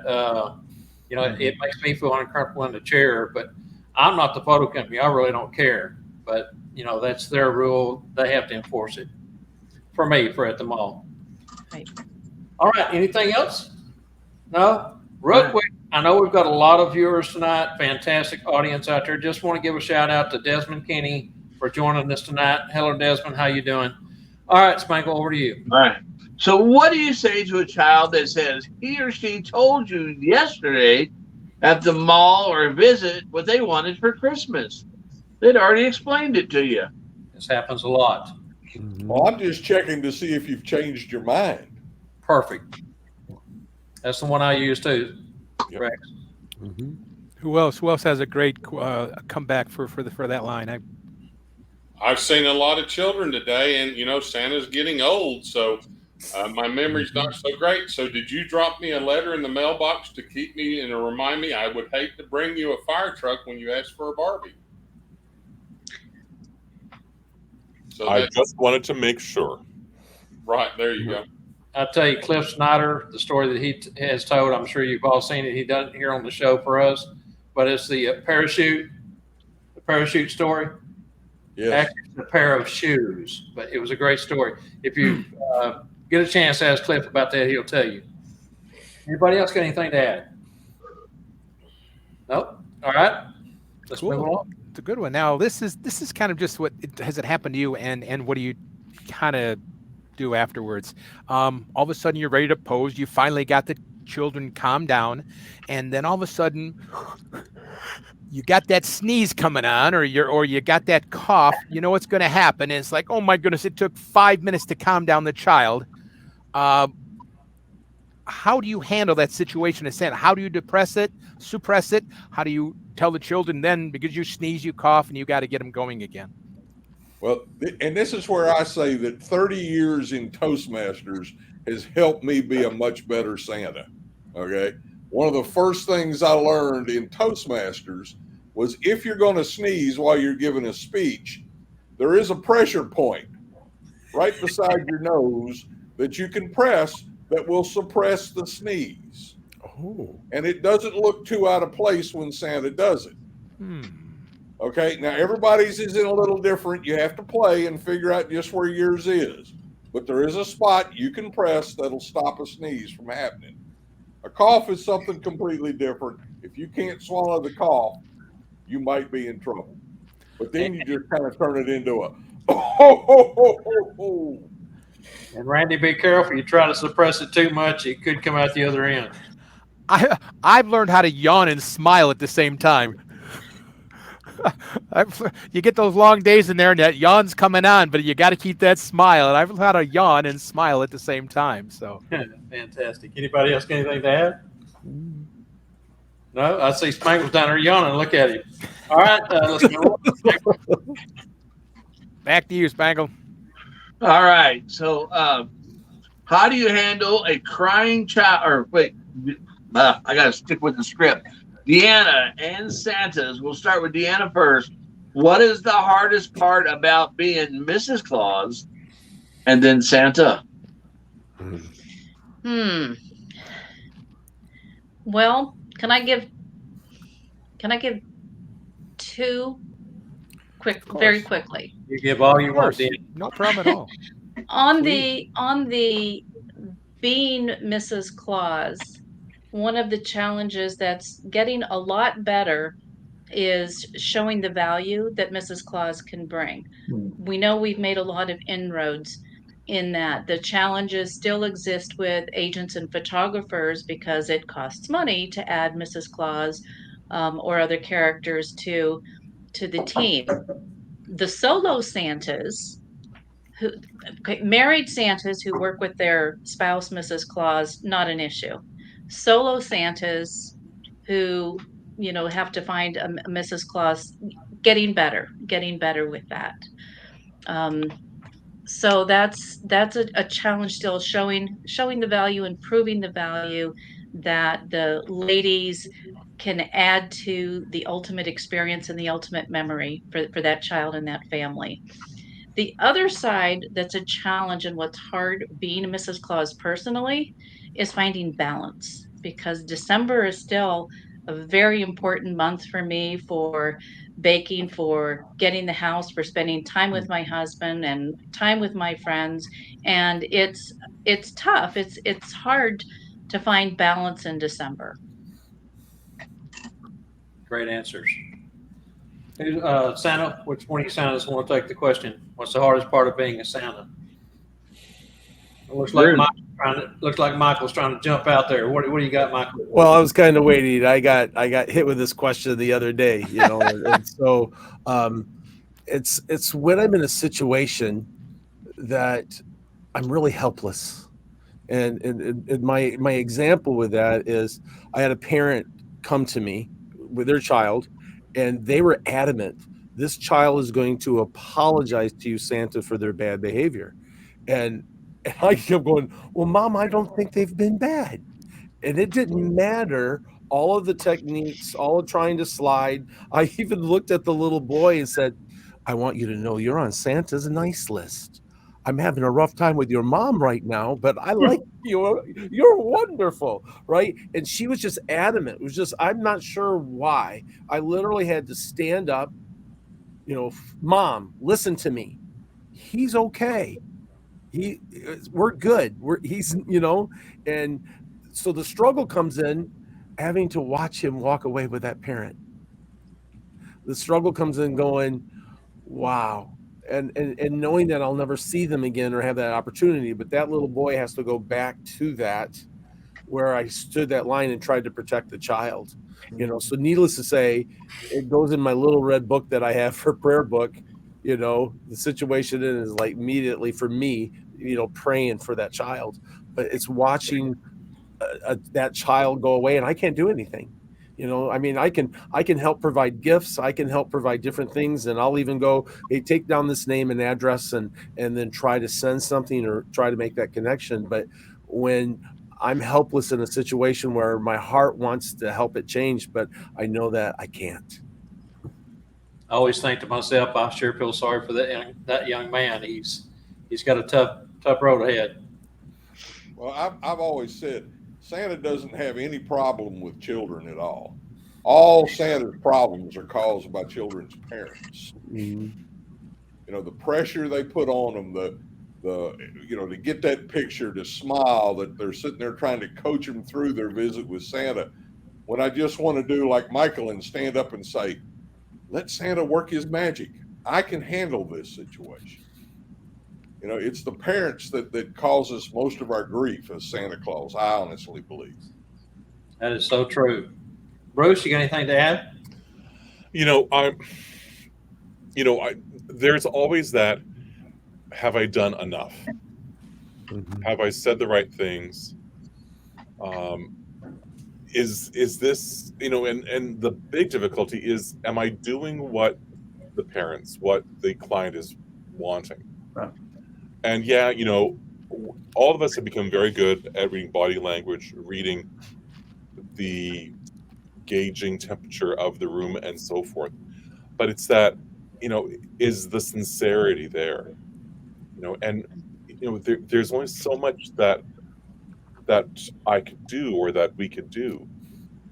But to instill in them, excite them that they've got more power themselves than what they give themselves credit for.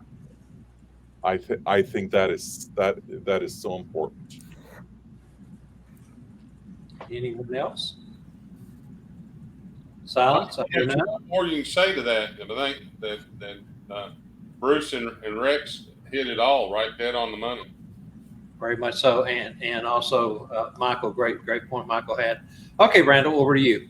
All right, this kind of goes with something that Rex said a second ago about the parents, and how do you handle that crying child?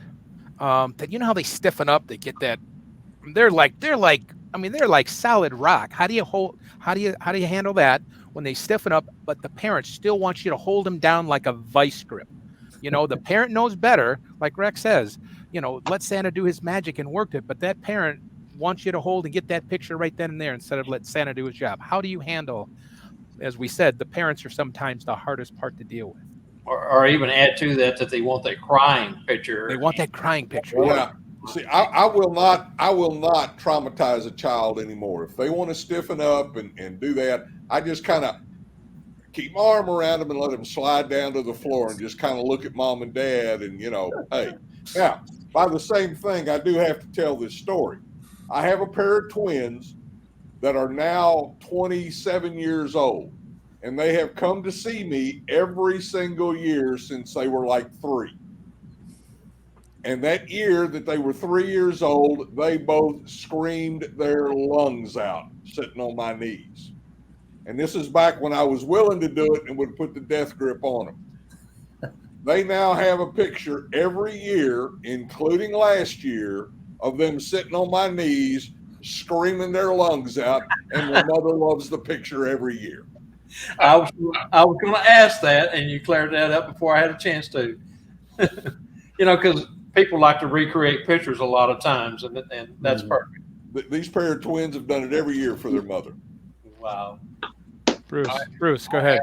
Well, if I can at the event, and if that does take place, the child is crying out, stiffens up, I'll recommend that the parents, the grown-ups, just take them aside, just kind of let them watch from up close, but not get in the next family's experience, and just let them calm down.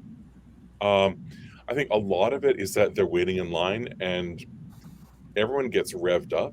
You know, the parents are saying, "Oh, you know, like it's Santa. Oh, look, there's Mrs. Claus. Oh, you know, they know everything about you. You know, all this stuff." Well, you know, you think about it, that's pretty stressful. And so, of course, you know, like some of these children, and I think what we've not thought about is there's all these COVID babies that are now 2 years old that have not seen Santa live, Mrs. Claus live. And you know, it's still overwhelming. There's a lot of red material. There's a lot of white hair. There, you know, and sure, it's this glorification of the image, but it's pretty overwhelming. You know, you know, and I remember even as a child myself going off to Eaton's or Hudson Bay to see Santa, knowing my list, and then you realize, wow, you walk into this magical land, and there they are. It's like, oof. You know, so it's that idea of just give them time.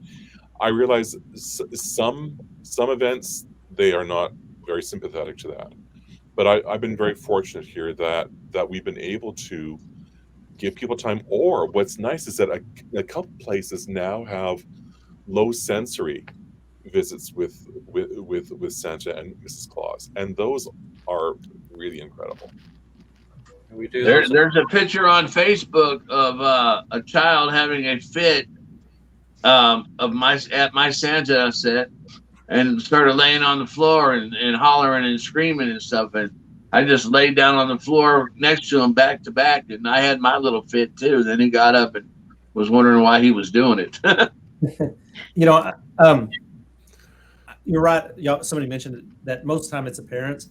But if when I work an event that has a very long line, you can spot the 18 to 30-month-old child or 2-year-old child that is that is apprehensive as they're moving up. And I love to make eye contact and wave, not only specifically to them as they're moving through the line, as they're coming up between people that we're doing. And even if I can get up and then go and talk to their parents while the child is sitting, maybe standing beside them or in their being held, and they've got the death grip on their parents, and talking to the child and having the parent give me 5, and really showing that I'm a friend to the parent, and then extend that to the child. And you can get a high five. If I can get a high five from putting out your palm like this, not like this, like this, not like this. But if you can get the child to give you a 5, and then you pull it away and they miss, and then you play this little game, it's showing that you're a friend to the parent and then a friend to them. And then if you can get them now standing on the ground, like that works with me all the time. If I don't have time, then when I don't have time, or more often than not, when it's the parents that's just pushing me into the child, I really try to have them, as somebody said, stand to the side, and worst come to worst, have the parent and the child sit in the chair while I've disappeared, and then sneak beside the chair. Those things generally work. And when you're a Santa who do those things, people think you're the best Santa ever, because you're just giving them a little bit of touch, and you're making an effort to get that iconic picture with Santa. Exactly. Yeah, that's what Mitch was saying. Like you said, you see somebody in line. I do the one little finger wave. You kind of put and just wave at that one little one that looks a little apprehensive. Not the big wave. I do a little finger wave. And same thing like Mitch says. You do a little fist pump or a high five. I do it to it could be dad, mom, grandma, grandpa, whoever they're with, to let them know that Santa's a nice guy. That then the child can do the same thing. And if they're apprehensive, I sometimes make a comment if I know it's the dad. Well, when your dad was your age too, oh, he cried like a little baby coming to see me. Of course they laughed that daddy cried when come to see Santa, but all of a sudden they're going to be a big boy or big girl now because, dad did the same thing, so there's a lot of things to break, like Mitch says, to break that barrier down to see. I use one of those Gordon Bailey tricks, and this is one Gordon taught me many years ago, is I keep one of the little squeakers in my glove, so that when they do the high five or we do something, it'll squeak and we can all kind of jump. Or I'll reach up and tap them on the head, or dad on the head, and get the squeaking. Oh, did you know your dad's a squeaker? Maybe we need to check you. And as soon as you redirect like that, they tend to loosen up a little bit and have a little fun with them. It's like Mitch said, it's bringing that fun out and making it easy. Don't do the big ho ho ho. Don't be reaching and grabbing. Just kind of make it fun, and they'll loosen right up. Yep. Something that happens too, if you get that one child that you don't have the moment to work with and soften it up, as Mitch mentioned, they get to the chair, they start to cry. If there's children in that same age group that Mitch had mentioned, it's contagious. The next child. It's like they see a child scared in front of them, and it automatically makes them scared. So It's always important to reach out and try to soften that up ahead of time. And I've always amazed the elves that work with me. At Bass Pro, we have certain mornings of the week we let the schools bring in classes. So here come the first grade and the second grade classes in to see Santa. And there are no parents or just one or two helping escort the group. And we never have a problem with any of the children. The peer pressure there seems to get them all up there and pictures taken. Only time I've had problems with crying children are when it's the parents bringing them up. Absolutely. That's another great tip. And, if all else fails, Santa cries with the child. Snap it really quick. I'm going to hold them for just a second. Give me one quick picture and I'm done. I'll let them go. Yeah, and then tell mom and dad that when people see the picture, tell them we were singing Christmas carols. Great point. All right, guys, let's move along here. Can you bring back my pet or family member that has passed for Christmas? Now, this is a tough one. I know we've all experienced it. I get them every year, and most of the time I'm able to deal with it. I had one this last year, but about a 10-year-old boy, and he just didn't like the answer I gave. The mother got mad because I made him cry with my answer. But how do you guys handle that one? Anybody who wants to go first? Well, and Bob, you've heard mine. Deanna, you've heard mine before. This is one that came up in Branson. Right. And I work at a Bass Pro typically. Bob, you work at a mall. Several of us do. And we're not allowed to bring up religion or Jesus or those kind of things directly, or to be the initiator of those things. So my comment when I get one of those kind of questions is always, look, old Santa's just a toy maker. And I make toys all day. There's some things I can't do. But I have a very good friend that I talk to multiple times a day. And if you'd like to, we can have a conversation with that person right now about whoever it is you're missing. And, it's never failed. They realize who I'm talking about. It's never failed for me. And I've had my manager at the Bass Pro tell me, hey, you were dead on with that. You didn't violate any of our rules about bringing up religion. I think that's a great answer, and let's just leave it at that. Move along, Spangle. Okay. Now, one of the big questions we get is, when was Santa born? How old are you? And how did you come to live at the North Pole? And how did you become a toy maker? And what was the very first toy you ever made? Now, there's a bunch of questions right there, guys. Let's hear your answers. I'll start off. I always default back to Nicholas of Myra. So this year, 1,752 years. Saint Nicholas was born in we think about 370. So that's what I base mine off of. Do you mention the month, as some folks use the March month, some folks use the December 6th for the date? Do you use specifically either date? No. I just they ask how old. I just mention this year it'll be 1,752 years, and I just toss it off as if it's yesterday. I do something. Why you don't remember what they told you yesterday at the mall is you're getting that old. Yeah, see, I do something totally try to confuse the children. They ask me, how old are you? I said, well, I usually don't tell the children how old I am. I just, it's a big secret, and I'm old, so I don't like to tell your age. You know how that is when you get older. I said, but if you can keep a secret, you guys promise to keep a secret how old I am? You guys promise to keep a secret? Promise. Yes. I didn't see any hands up. Promise. Are you ready for this? I'm 1 day older than I was yesterday. Too 1 day fun. older than I was yesterday. Then he looked at me like, what in the world's wrong with you? I said, well, so are you. You're 1 day older. And then usually it's like, what in the world is he talking? And then I just let it go. I used to use the one that I am just as old as my tongue and slightly older than my teeth. That's one I've heard a lot of times. If people ask me, I just say it's not really always nice to ask a lady her age, but I'll tell you this, I'm not as old as Santa. I'm not as old as Santa Bob in Texas. Yeah.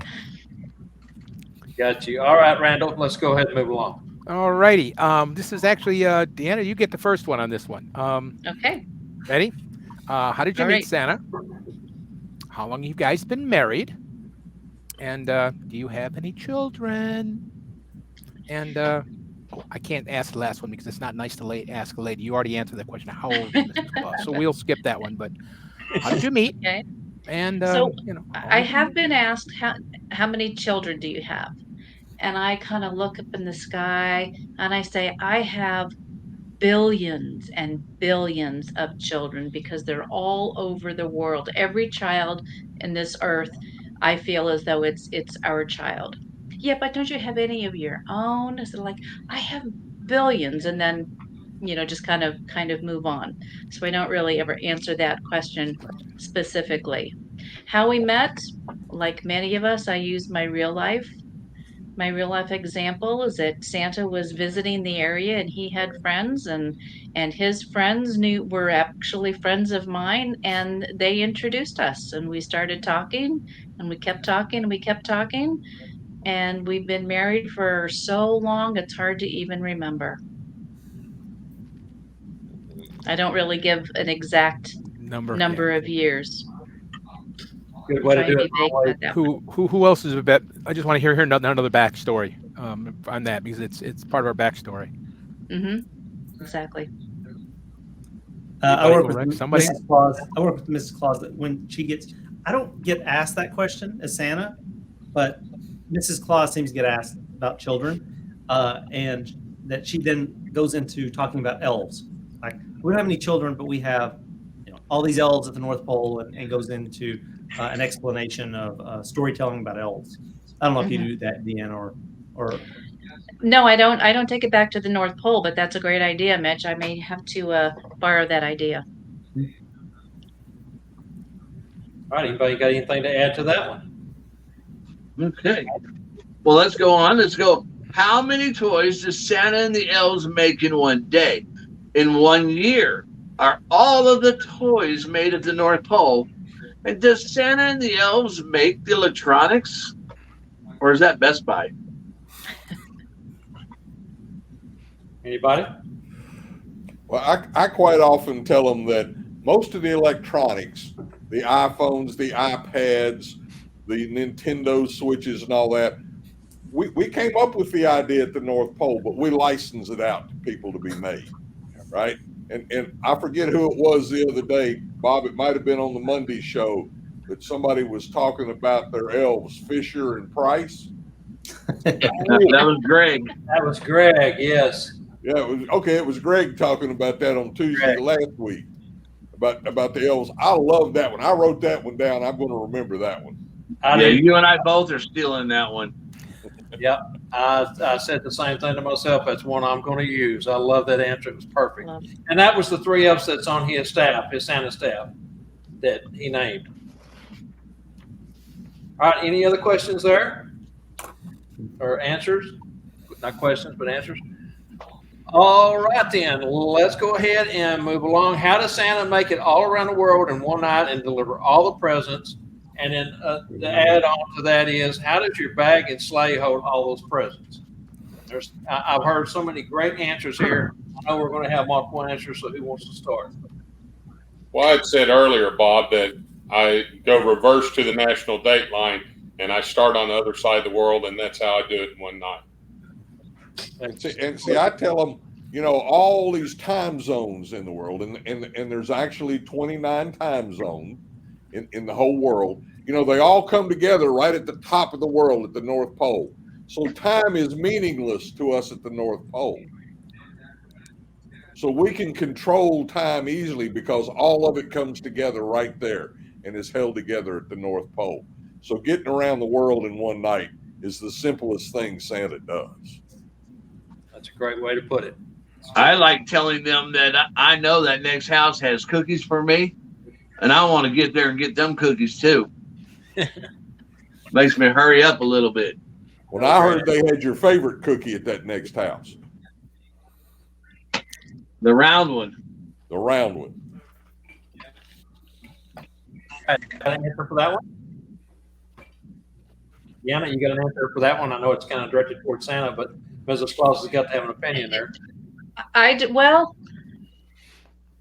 I've not been asked that question, so I'm going to take in all of these, and but it does remind me of children have asked Santa, how come nobody's been able, to find you at the North Pole, or I saw, NORAD is tracking you on all of these things, and Santa has answered it, essentially that NORAD has not been able to find the North Pole. So how do you think you can find, the North Pole? It's just like nobody's been able to find it. How do we keep it so secret? But the idea of one night, I mean, I've heard the answers before about time stand still, or that does he physically go into every house to drop off the presents? Does he have helpers? I've heard all of those answers, and they're all good, and they all seem to answer the question that the child has. As long as you sound believable and you look them in the eye and tell them, yes, they'll believe it. Exactly. Well, when it comes to why they can't find the North Pole, I fall back to the truth there, because so many of these children nowadays will Google whatever we tell them. And I tell them, it's real simple. The North Pole, there is no land at the North Pole. The North Pole exists in the middle of the Arctic Ocean. It happens to be an ice cap, which makes it easy for us to hide underneath a part of the ice. But, at the South Pole, there really is a continent, there is land, but at the North Pole, there's not. Great answer. Hey, Mitch, I understand that everything tastes better in a Higher Santa mug. Is that true? Everything. I've already switched from the Higher Santa Yeti to the Higher Santa mug because everything actually does taste better in the mug. Yeah, I got the Arctic. I didn't get my Higher Santa mug out, but I seen you stepping over. I want to bring that up. All right, Spangle, next to you. Spangle. Froze. He got to that North Pole and just got stuck. He's in timeout. Actually, he's in timeout. Yeah. All right, I'll ask. Hey, Santa, do you really come down the chimney? And Santa, what happens if there's fire in our fireplace? How will you get down the chimney? Do you ever get stuck? Never gotten stuck. It's been very close sometimes, but that's why I use the magic key a lot of the times. Yeah, I've never gotten stuck. It's been very close. I've eaten too many cookies. You can say those things. I use the magic key also as a diversion there. Yeah, the magic key, and the later in the night it gets on Christmas Eve, the harder it is to get down some of those chimneys because of all those cookies and milk. Right. Again, for me, magic key. If there is a usable chimney, it's Christmas Eve, the magic of Christmas Eve. Mrs. Claus gets awful mad at us when we come back with soot all over our white fur. And which is why I always make sure that the fireplace is cleaned before I come down, because Mrs. Claus doesn't like me getting soot all over everyone's carpets, and she has to answer all those letters. Absolutely. All right. Anybody else got anything to add? I'm not going to do without my cookies because I made Mrs. C mad. That's for sure with the burnt bridges. Absolutely. Randy? Okay, the next one is, how do you know where I live? How do you know us? How does Santa know where when I give you the letter, how do you know where I live? And how do you keep up with all the different boys and girls' houses? How do you keep us straight? There's some great answers out there, and I've heard some really good ones, so I want to hear some of you guys. Well, I fall back to my navigator elf that rides in the sleigh with me, Rudy. The elves are the ones that have to keep track of all this for me nowadays. It's not like when I first started doing this and there were only a few children in the world. Now there are billions.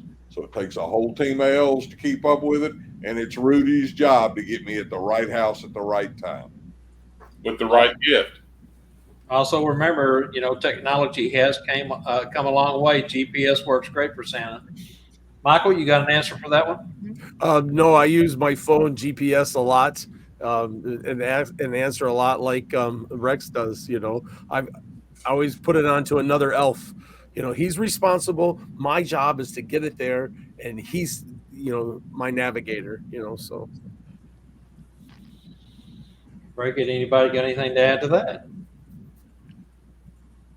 All right. So, Santa, we won't be home for Christmas, so how will you know where to bring my presents? I've had children ask me that at the mall time and time again. We're going to be at, the parents will usually speak up and kind of help Santa out there and say, well, we're going to my sister's house, which is their aunt, or something of that nature. And so how would you guys handle that one? What you just told me. You're not going to be home, so I'll have to check with the elves to make sure they double check where you are this year. Absolutely. And I've answered that question about, that whether it's mom or dad or their grandma or grandpa, or that, that they let us know. They let us know where you're going to be. So we've made that note, and so you'll be fine. We'll find you. If they have a scout elf, it's always good to say, well, your scout elf will let me know when, Yeah. Where were you going to be? They're up on the shelf. They're up on the Yeah. shelf. My scout has. Unless it's the chef on the elf. That's inside Yeah, joke. that's from yesterday. Just like Bob. I also use the comment that, well, you know, I can always find you by your Christmas spirit on Christmas Eve. Oh, I like that. I like that too. Yeah. Yeah, that's good. Wow. All right, Spangle. So we're down to the Mrs. Claus question here. I know you kind of had to drop out for a second. Don't know if you know where. Right. Yeah. Well, Mrs. Claus, has Santa ever got sick and missed a year and couldn't make his deliveries? What if he did get sick? Who would then deliver the toys and gifts? Well, first of all, we know that Santa there was that one year he had a really nasty cold, but he will never disappoint the children. And so he has never missed a Christmas Eve delivery. If he was so sick, he has a whole slew of elves who are right there to help him, go along with him. Rudy is the one. And there's nobody is going to let Christmas Eve go. And we're there to make sure that every child gets the gift that Santa has intended for them. Great answer. That was also a question on Family Feud one time. And the number one answer was the Easter Bunny. And someone asked, well, why would the Easter Bunny? And they said, because he already knows the route. Wow. I never would have gotten that number one answer. Nope, me neither. I was shocked. Anybody got anything to add? Wow. But I guess all of us are going to have a Rudy in our sleigh now. Yeah, absolutely. We got to have one. All right, Randall. I can tell you a little story, though, that this is not Santa, but I was at an event doing balloons. And over there we had Batman dressed up, and he was taking pictures with the children. And when they would come see me first and then go over to the Batman. And I was telling the children that wasn't the real Batman. And the parents were like looking at me like, why would you tell them that? I said, you know what happened? This Batman got sick, and that's Spider-Man in Batman's suit. And the children would go over there and say, I know you're not Batman. Wow. Oh, my goodness. Only Spangle are going to cause those kind of problems, you know? Always stirring the pot. And this is why Spangle is the reason we do the naughty and nice list in pencil. Absolutely. All right, Randall, over to you. Oh, my goodness. We got another one here. Will Santa and Mrs. Claus live forever? Will we live forever? And the next one is, why does he look old but never ages? Yeah, why do we look so old but never age?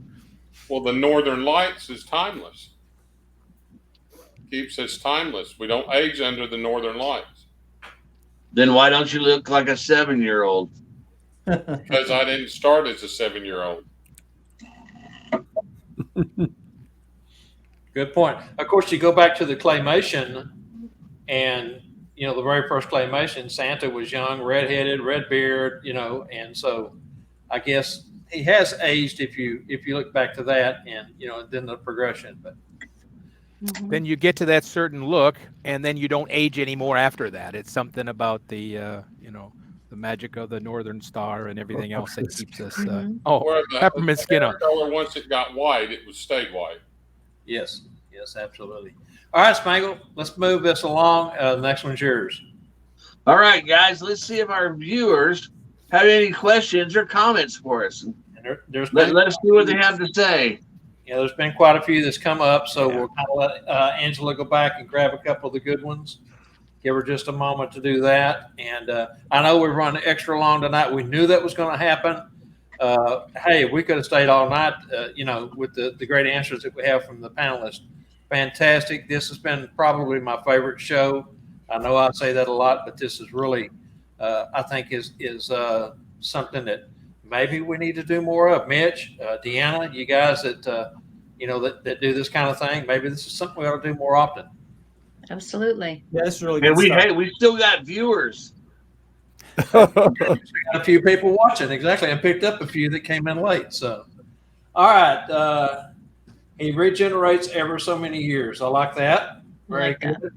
But I've heard many clauses answer it that, as long as as long as you believe, we'll never die as long as people believe in us. Because that's what keeps us alive is the faith and the belief in the spirit of Christmas. That The answer spirit and I the have magic of Christmas will more last forever. believe. Yeah. And I'm going to throw something out like way out there, and probably will confuse some of you.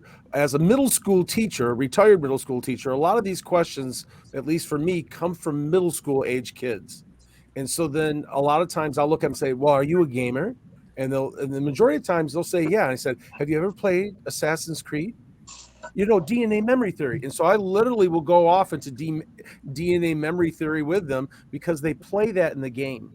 And so being egg or an extreme game person myself, you know what I mean? So I'll literally get into a DNA memory theory, which answers a lot of time, without going into the depth of the theory, but we have all these DNA memory strands and saying, it's passed down from generation to generation because your DNA is made up of your mom and dad, and theirs is mom and dad, and theirs. So they're in you, but they're not there. And so I use that Assassin's Creed with a lot of gamers and middle school kids, DNA memory theory to answer a lot. And I know it's more techie components and EMC equals C square, but I have a good time with a lot of those kids who are gamers and are used to that tech area. So did I hear Michael mention the word egg? Yeah. Oh, I didn't. It's Extreme Gaming Guild. We call them some eggheads. Sorry, but no pun intended. I'm not joking at all. Egg on the head. Fantastic, man. Fantastic. All right. Anybody got anything to add to that one? I know it's getting late for those folks on the East Coast. It's already 10 o'clock. So, panelists, is there anything you guys want to add that we have not covered up to this point? Final thoughts? Anything, Bruce? When we do get caught with these really difficult questions, I think one of the safe things that we can do is not feel that we have to over-explain. I think by over-explaining, it weakens our intention, the goodness that we're trying to sow, and it's good to let them answer for us. That we just start the answer, we let them finish the answer for us. I like that. Yesterday's show, again, referring back to the Monday show, the KISS method, keep it simple, Santa. Someone mentioned keep it simple, sweetheart, but I like the Santa part better. That's not the word they use in the military when I learned it. Yeah, that's not the word I learned either. That's why it was changed when I brought the KISS up. I said KISS, keep it simple, and I stopped, and somebody else typed in keep it simple. Yes, is the last. My world is keep it simple, Scouters, or keep it Scouter simple. Being in the Scouts, there you go. Anybody have anything that you guys want to add at this point before we move on into the trivia answers? Well, I just want to mention one thing, and I'm going to take it back several questions ago when you guys asked Deanna what is Santa's favorite meal, but you never asked any of us Santas. And it's really very simple. I always tell folks, you don't get a body like mine by being choosy about what you eat. This is very, very true. But hey, on the other side, after I lost 40-something pounds, trying to get a little bit healthier myself, I've never had a child mention that Santa was too skinny or needed to put on weight, but those adults will, certainly come along and try to use that one on you. And of course, I always tell them, Santa's doctor and Mrs. Claus is worried about my health. I'm getting older and so forth and so on. But, they put me on a diet. I have these bells on my boots that keeps me from sneaking up on a cookie. Here's me coming and it runs. I try to keep my weight down during the year, but you ought to see me on the day after Christmas after all those milk and cookies. All right, guys, let's go ahead and stay with us. We're almost through here. Let's go ahead and reveal tonight's trivia answers. The Sleigh Driver Apparel question was, who was the first first lady to decorate the White House to celebrate Halloween, and what year was it? The answer there is Mammy Eisenhower, and that was in 1958. Now, Angela, do you have a winner there? AJ. AJ? I thought he was in timeout for the rest of the year. All right, AJ, congratulations, brother. You got the Sleigh Driver Apparel answer. So moving along to the Stuff for Santa in schoolofsantas.com. According to Google and the Associated Press back on October 5th, 2022, this year, the heaviest pumpkin grown in the U.S. was 2,554 pounds. That was in Buffalo suburb of Clarence, New York, and the gentleman's name was Scott Andrews. Andrews? I believe that's how you pronounce that. And our winner is? Jenny Lynn. Jenny Lynn Claus. All right. All right, Jenny Lynn. Fantastic. Okay, so Spangle, I think you have one last question for each one of the panelists. Spangle's gone. All right, guys, I'll ask. What is your favorite cookie? I just Okay, I'll say it. It's the round cookies. You know, Yep. the Christmas tree cookies and the square ones, they're all fun, but you got to be careful and not poke your eye out with those. I like the round ones. My favorite cookie is a homemade cookie. My favorite one is the one in the oven. I like that. I know what Randall's is. Snickerdoodle, right? Snickerdoodles. It just makes me laugh. I just love the word. It Randall does. It just makes likes me to laugh. eat. That's why I like snickerdoodle. Well, my favorite cookie is the one that you baked for me. Oh yes. Michael? My favorite cookie, you ask? You know, there's chocolate chip and oatmeal raisin. Oh, and snickerdoodle too. Oh my, and there's peanut butter and and there's the sugar cookies. There's so many to choose. But if you're asking me my favorite cookie because you want to know what to leave, whatever you leave for Santa will always make me pleased. Wow. And leave too, so Santa can bring one back for me. Yeah, don't forget Mrs. Claus. I always tell them whatever they're having is fine with me. I eat them all. Round cookies. Round for Spangle. My favorite is the one I'm eating right now. And I don't know what's going on with my internet tonight.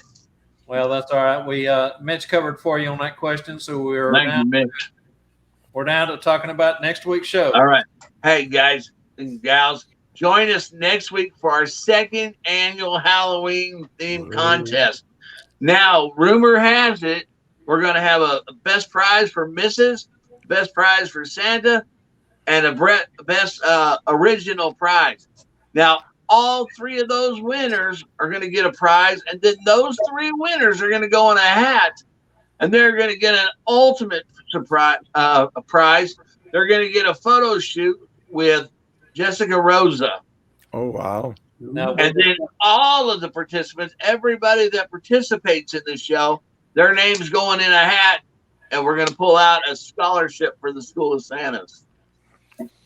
we talked about this on yesterday's Nice. show. This adds up to almost $900 in giveaways for next week's show. So it'd be worth your time to throw on a little bit of makeup, a wig, whatever you have to do. We need to know if you're going to be in.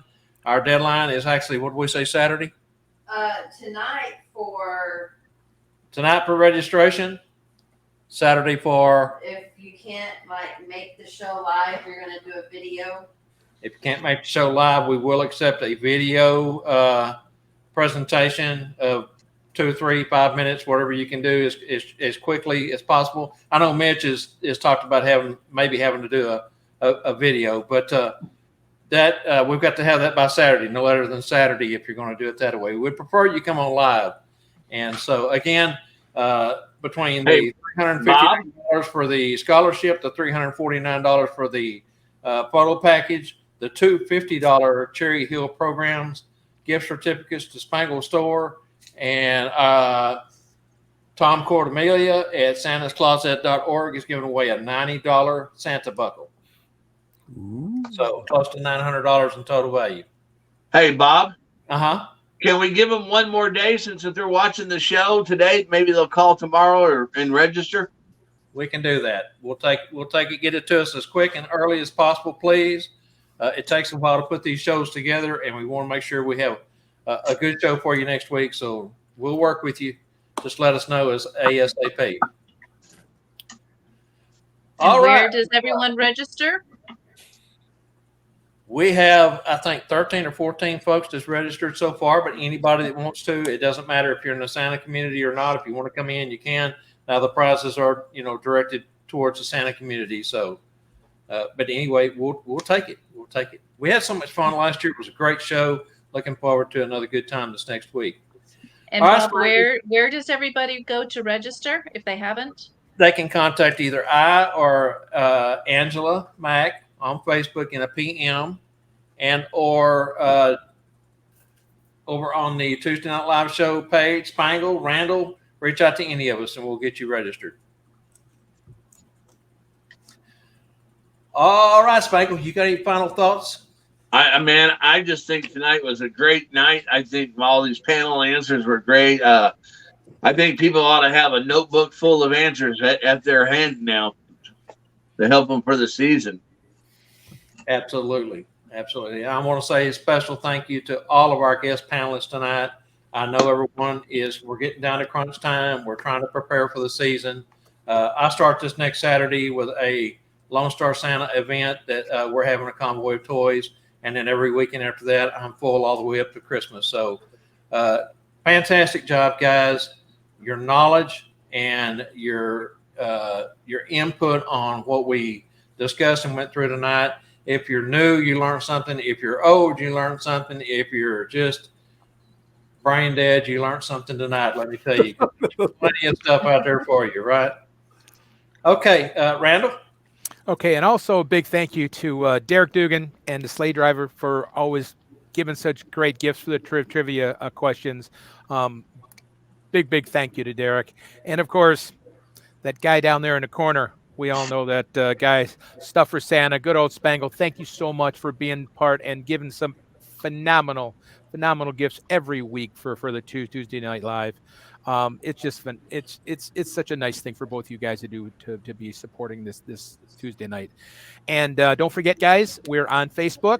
Don't forget Facebook. It is Facebook Tuesday Night Live show on Facebook. Watch us. We're also the Monday shows on there also. So don't miss it. If you couldn't see us live, you can see it again. You can watch it over and over. Some great answers. So again, thank you from the bottom of my heart, all you guys, panel. Man, thank you. Phenomenal. Thank you very, very much. Really. I have a feeling really touching for all your input. Crazy on this show. I think folks will be going back watching it over and over again to get those answers that they need. All right, guys. So Randy, thank you, brother, for coming on with us tonight, and we'll see you Monday. Randy, be sure and tell everyone good night. Good night, everybody. Please, everybody, stay safe, stay healthy, and most of all, everybody, stay magical. Again, thank you, everyone that's been watching and panel. Man, really, really touched. Thank you so much. Thanks, good night, everybody. Thank you. Good night, Spangle. Good night, Spangle. Fantastic. Remember to join us for our next Tuesday Night Live each week, 7 p.m. Central, same Claus time, same Claus channel. Count your blessings, not your sorrows. Have a blessed week. Until next time, on behalf of Rex, Bruce, Deanna, Mitch, Michael, and Scott, Spangle, Angela, and myself, I think I got everybody in there. Did I mention Randall? If I didn't, I'm sorry. Randall. Mm-hmm. I'm Santa Bob McMaster saying good night. Remember, always let your Santa and Mrs. Claus heart shine bright. Till next time, we'll see you soon. God bless. Thank you, everybody. Pan, thank you. Merry Christmas.